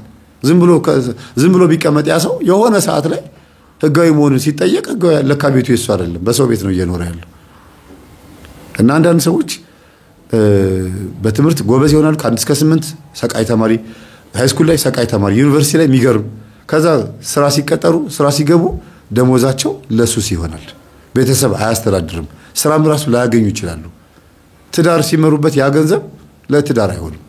ምንድነው ምክንያቱ ሲባል አባዬና ማዬ ምን አደረጉ ቼክ አርግ ሲባል ቼክ ሲደረግ አብሾ አጠጥቶት ነው። እንደዛ በጣም ስማርትና ሳት ሆኖ የነበረው ውጤቱ የሚታየው መጨረሻ ላይ ነው። በርግጥ ግን ቀድሞ ደግሞ ማወቅ ጥሩ ነው። አንድ ሰንበት ተማሪ አስታውሳለሁ የዛሬ 6 ዓመት 7 ዓመት አካባቢ ላይ ነው ምናልባት ካልተሳሳትኩኝ፣ እየሰማኝ ሊሆን ይችላል። ዛሬ ትምህርቴን የሚያዳምጥ ልጅ ነው። ሰንበት ተማሪ ነው። በጣም ጎበዝ ልጅ ነው። በአስኳላም ጎበዝ ነው። በሰንበት ትምህርት ቤት አገልግሎትም በኮርስ ምናምን ጎበዝ ነው። በጣም ኮርስ ተማሪ ነበረ። ተምሮ ጨርሶ እንደገና ደግሞ መልሶ ምን ሆነ? ኮርስ መምህር ሆነ። ኮርስ የሃይማኖት ትምህርት እና ሲማር ሲያስተምር ስለ ቅዱሳን ሲተርክ ስትሰሙት በጣም የሚገርም ነው። በቃ እስቲ ከኦርቶዶክስ መምህራኖች ስለ ቅዱሳን ተናግሮ የማይጠግብ ማን ነው? ሁሌ ስለ ቅዱሳን የሚያስተምር መምህር ምናልባት ዲያቆን ዮርዳኖስ አይደል? ሁሌ ስለ ቅዱሳን ያስተምራል። ደስ ይለኛል በዚህ ነገሩ። እና በቃ ልጁ ሁሉ ጊዜ ስለ ቅዱሳን ያስተምራል። ነገረ ቤተ ክርስቲያን ሲያስተምር፣ ስርዓተ ቤተ ክርስቲያን ሲያስተምር ተቆርቋሪነቱ የሚገርም ልጅ ነው። በቃ በጣም አሪፍ ልጅ። ግን ዩኒቨርሲቲ ተምሮ ጨርሶ መጥቶ ሰንበት ተማሪ ነው የሆነው። ስራ የለም ምን የለም፣ ቁጭ ቡዳ ሆነበት። ላይ ያብሾው መንፈስ ወጥቶ እንዳይሰራ ከለከለው። እዛው ቤተ ክርስቲያን ይሩ መጠመጣል ከሰንበት ተማሪ ጋር እንደዛ ጎበዝ የነበረ ልጅ፣ ሰቃይ የነበረ ልጅ ማለት ነው። ቤተ ክርስቲያን ሰንበት ቤት ማገልገሉ እንደ መርመጥመጥ ቆጥሬው አይደለም። ግን ቢያንስ ተምሮ ሰርቶ ምናምን ቤተ ክርስቲያን መጠቀም መርዳት አለበት። ከሸክምነት መላቀቅ፣ ቤተሰቦቹን ማገዝ መርዳት አለበት። የሰንበት ቤት አገልግሎት እኮ የተገደበና የተወሰነ መሆን አለበት። በተወሰነ መልኩ እንደ ወጣት ልጅ እንደነበር ነው አይደለም እናገለግለው። እያደግን ስንመጣ በትዳር ይሸረፋል፣ በስራ ይሸረፋል፣ በትልቅነት ይሸረፋል አይደል እንዴ? የሰንበት ቤት አገልግሎት እኮ የራሱ የሆነ እድገት አለው፣ አካሄድ አለው። እና ልጅ ዝም ብሎ ይመጠመጣል። ሴቶችንም እየቀረበ ምናምን በቃ ሌላ ነገር ውስጥ ገባ። ከአንድም 2-3 ሴት ፍቅረኛ ሲይዝ ሁሉ አየሁት። እና ምንድነው ይሄ ነገር? አንተ ልጅ ምን ሆነ ነው እንደዛ? ድሮ ያኔ በጣም አንበሳ ጎበዝ የነበርክ ልጅ አሁን እንደዚህ ሆነሃል። ምንድነው ስለው ጊዜ አረ ተስፉኔ ግራ ገብቶኛል። እኔ ግራ ምንድነው ምን የሆንኩት ግን ስራ ጠፋ። ስራ ፈልግ አንተ ከምታውቃቸው ባለሀብቶች ውስጥ ምናምን የምታውቀው የለም አለኝ። ያኔ ባለሀብት አላውቅም እንዴ አስተምራለሁ ትላለህ አይደል እንዴ ምናምን አለኝ። አዎ በቃ ስራ ፈልግልኝ አለኝ። እሺ ብዬ የሆነ ቦታ ላስገባሁት ኤድና ሞል አካባቢ አንድ የሆነ ትልቅ ቦታ ላይ ሆቴል ላይ የሆቴል ማናጀር አደረኩት። ስራ ሰው አምጣልኝ ብሎ ስለነበረ የሆቴሉ ባለቤት ደግሞ የኔ ትምህርት ተከታታይ ነው። ባለቤት ሳይሆን ባለቤቶች ውጪ ናቸው። እነሱ ኃላፊነት የሰጡት ተወካይ ማለት ነው፣ ወኪል። በቃ በጣም ጎበዝ መንፈሳዊ ሰው ነው ምናምን። እና እኔ ስላስገባሁት ይሄንን ዲያቆን ይሄንን አገልጋይ እንደኔ ተማሪ መስሎታል ለካ ያኛው። እና ናስቲ ጸልይ ምናምን ሲለው ጊዜ ሰነፍ ነው። አረ ተወኝ በእናትህ እኔ ማን ይላል እንደ ቢራ ሲጠጣ ያዋል። መምህር ይሄ ልጅ ግን ችግር አለበት ነው ያለ። አዎ ሰንበት ተማሪ ሆኖ እንደዚህ ነው ስራ አስቀጥለኝ ብሎኝ ነው። በእናትህ እስቲ ይሄ ልጅ ለውጠው አልኩት። አብሮ ሲሰግዱ ና ብሎ በግድ እየወሰደ ሲጸልዩ እዛ የሚያክል ትልቅ ሆቴል ላይ አናቱ ላይ የሆቴሉ አናት ላይ አንድ ትንሽዬ 5 ሜትር በ5 ሜትር የሆነች ክፍል ላይ ጸሎት ቤት ምናምን ሰርቶ ሰውየው የሚገርም ጸሎተኛ ነው። ኤድና ሞል አካባቢ ከምታውቋቸው ትልቅ ሆቴሎች ውስጥ ማለት ነው። በጣም የሚገርም ማኔጀር ነው። የሱ ምክትል ማኔጀር ነው ያደረገው። በእኔ ስለመጣ እኮ ነው። ግን በትምህርቱ ስማርት ስለሆነ ነው። የሚገርማችሁ በስራው ጎበዝ ነው ይሄ ልጅ። አብሮ ሲሰግዱ ኦ ብሎ ጮኸ።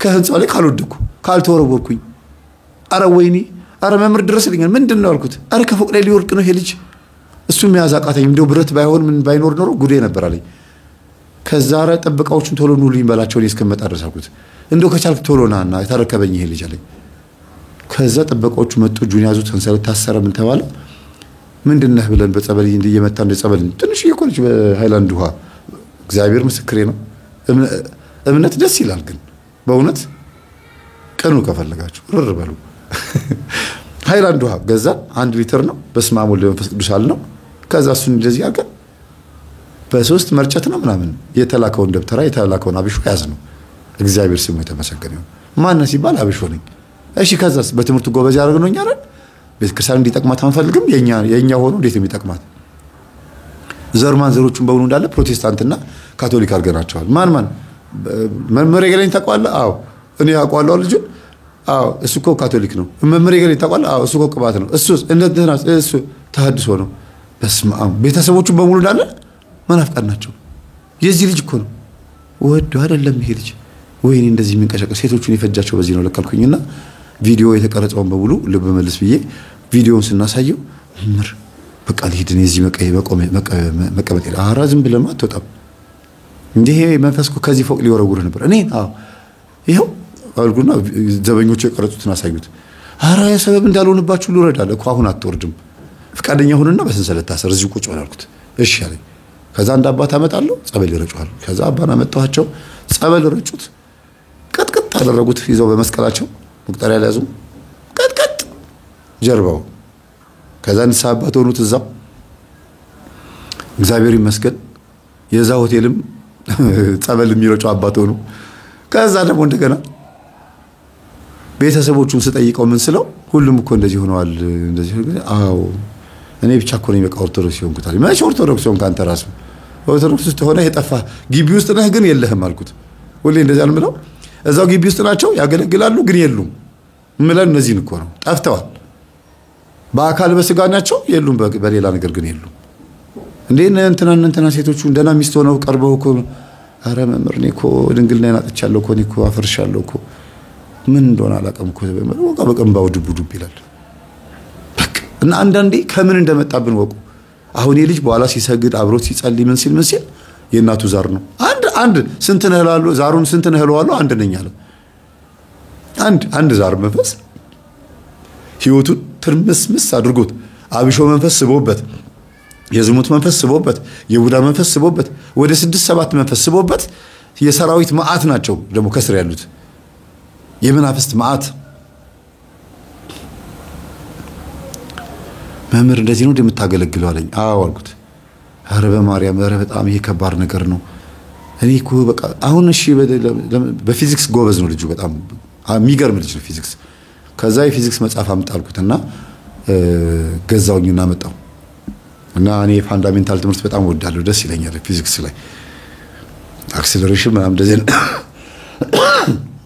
ትምህርቶች ደስ ሲለሚሉኝ ከዛ እስቲ ይሄን አንብብ ይገባል ስለው ጊዜ አነበበው በተወሰነ መልኩ ገብቶታል ከዛ ካልኩሌሽን እስቲ ካልኩሌት አድርጋልኩት የለም ለምን አብሾ ወሰደው መንፈሱ ሲያዝ ይሄን መስራት አይችልም በአብሾ የመጣ ዕውቀት ይጠፋል ብዙ ጊዜ ለድምጽ ብለው ለምናምን ለተለያየ ነገር ብለው የሚያስገቡት መንፈሱ ሲያዝ ግራን የሚገባቸው ድግምት ያደረገ ዲያቆን ቅዳሴ ላይ ሆኖ ሲደናበር ያስታውሳሉ ዲያቆኑ ድግምት አድርጓል ቅዳሴ ላይ ሆኖ ሲቀድስ ግራ ገብቶት ማይክሮፎን አስረክቦ ልብሱን አውልቆ ሲወጣ ነው ይቻላል ምንድነው እሱ ድግምት ያደረገባት ልጅ ጸበል ቦታ ላይ ስሙን ጠርታ እየጮች ነው በዚህ ሰዓት እሷ ጸበል በምትጠመቅበት ሰዓት ላይ አትቀድስ ብለን እየነገር ነው አላሉኝ ጭራሽ እንዴ ምንድነው ማስተፋቀር አድርጎባት ልጅቷ አዛ ጸበል ቦታ ላይ እየጮች እሱ እዚህ እየቀደሰ ይናበባል መንፈሳቸው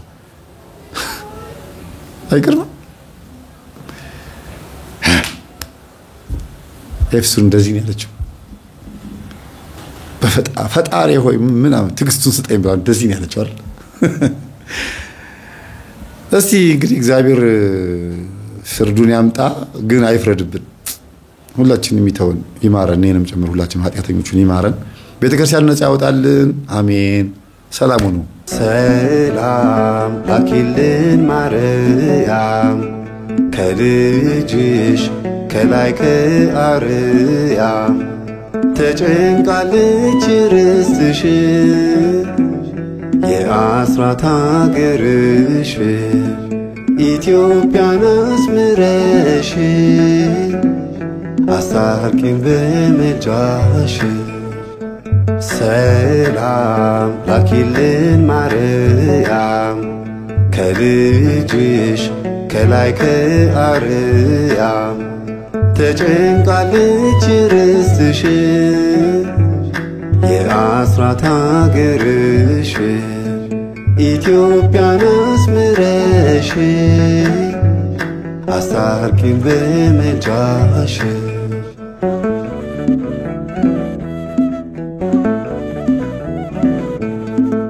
የቅዱሳን ሀገር ተብላ እንዳልኖረች ሆናለች ኢትዮጵያ ለኃጢአት የተገዛች። እባክሽ ማርያም ሰላም አውርጅልን ከልጅሽ አስታርቂን የቀረው ቀርቶብን። ኪዳነ ምሕረት ከዘንዶ አድኝን ሰላም ላኪልን ማርያም ከልጅሽ ከላይ ከአርያም ተጨንቃለች ርስትሽ የአስራት አገርሽ ኢትዮጵያን አስምረሽ አስታርቂን በምልጃሽ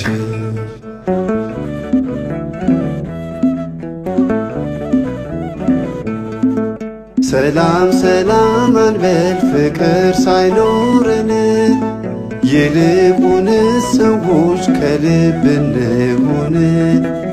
እምነት ተስፋ ፍቅር ከእግዚአብሔርም ቢሆን እኛ ያለ እነዚህ ከንቱ ነን የሞትን።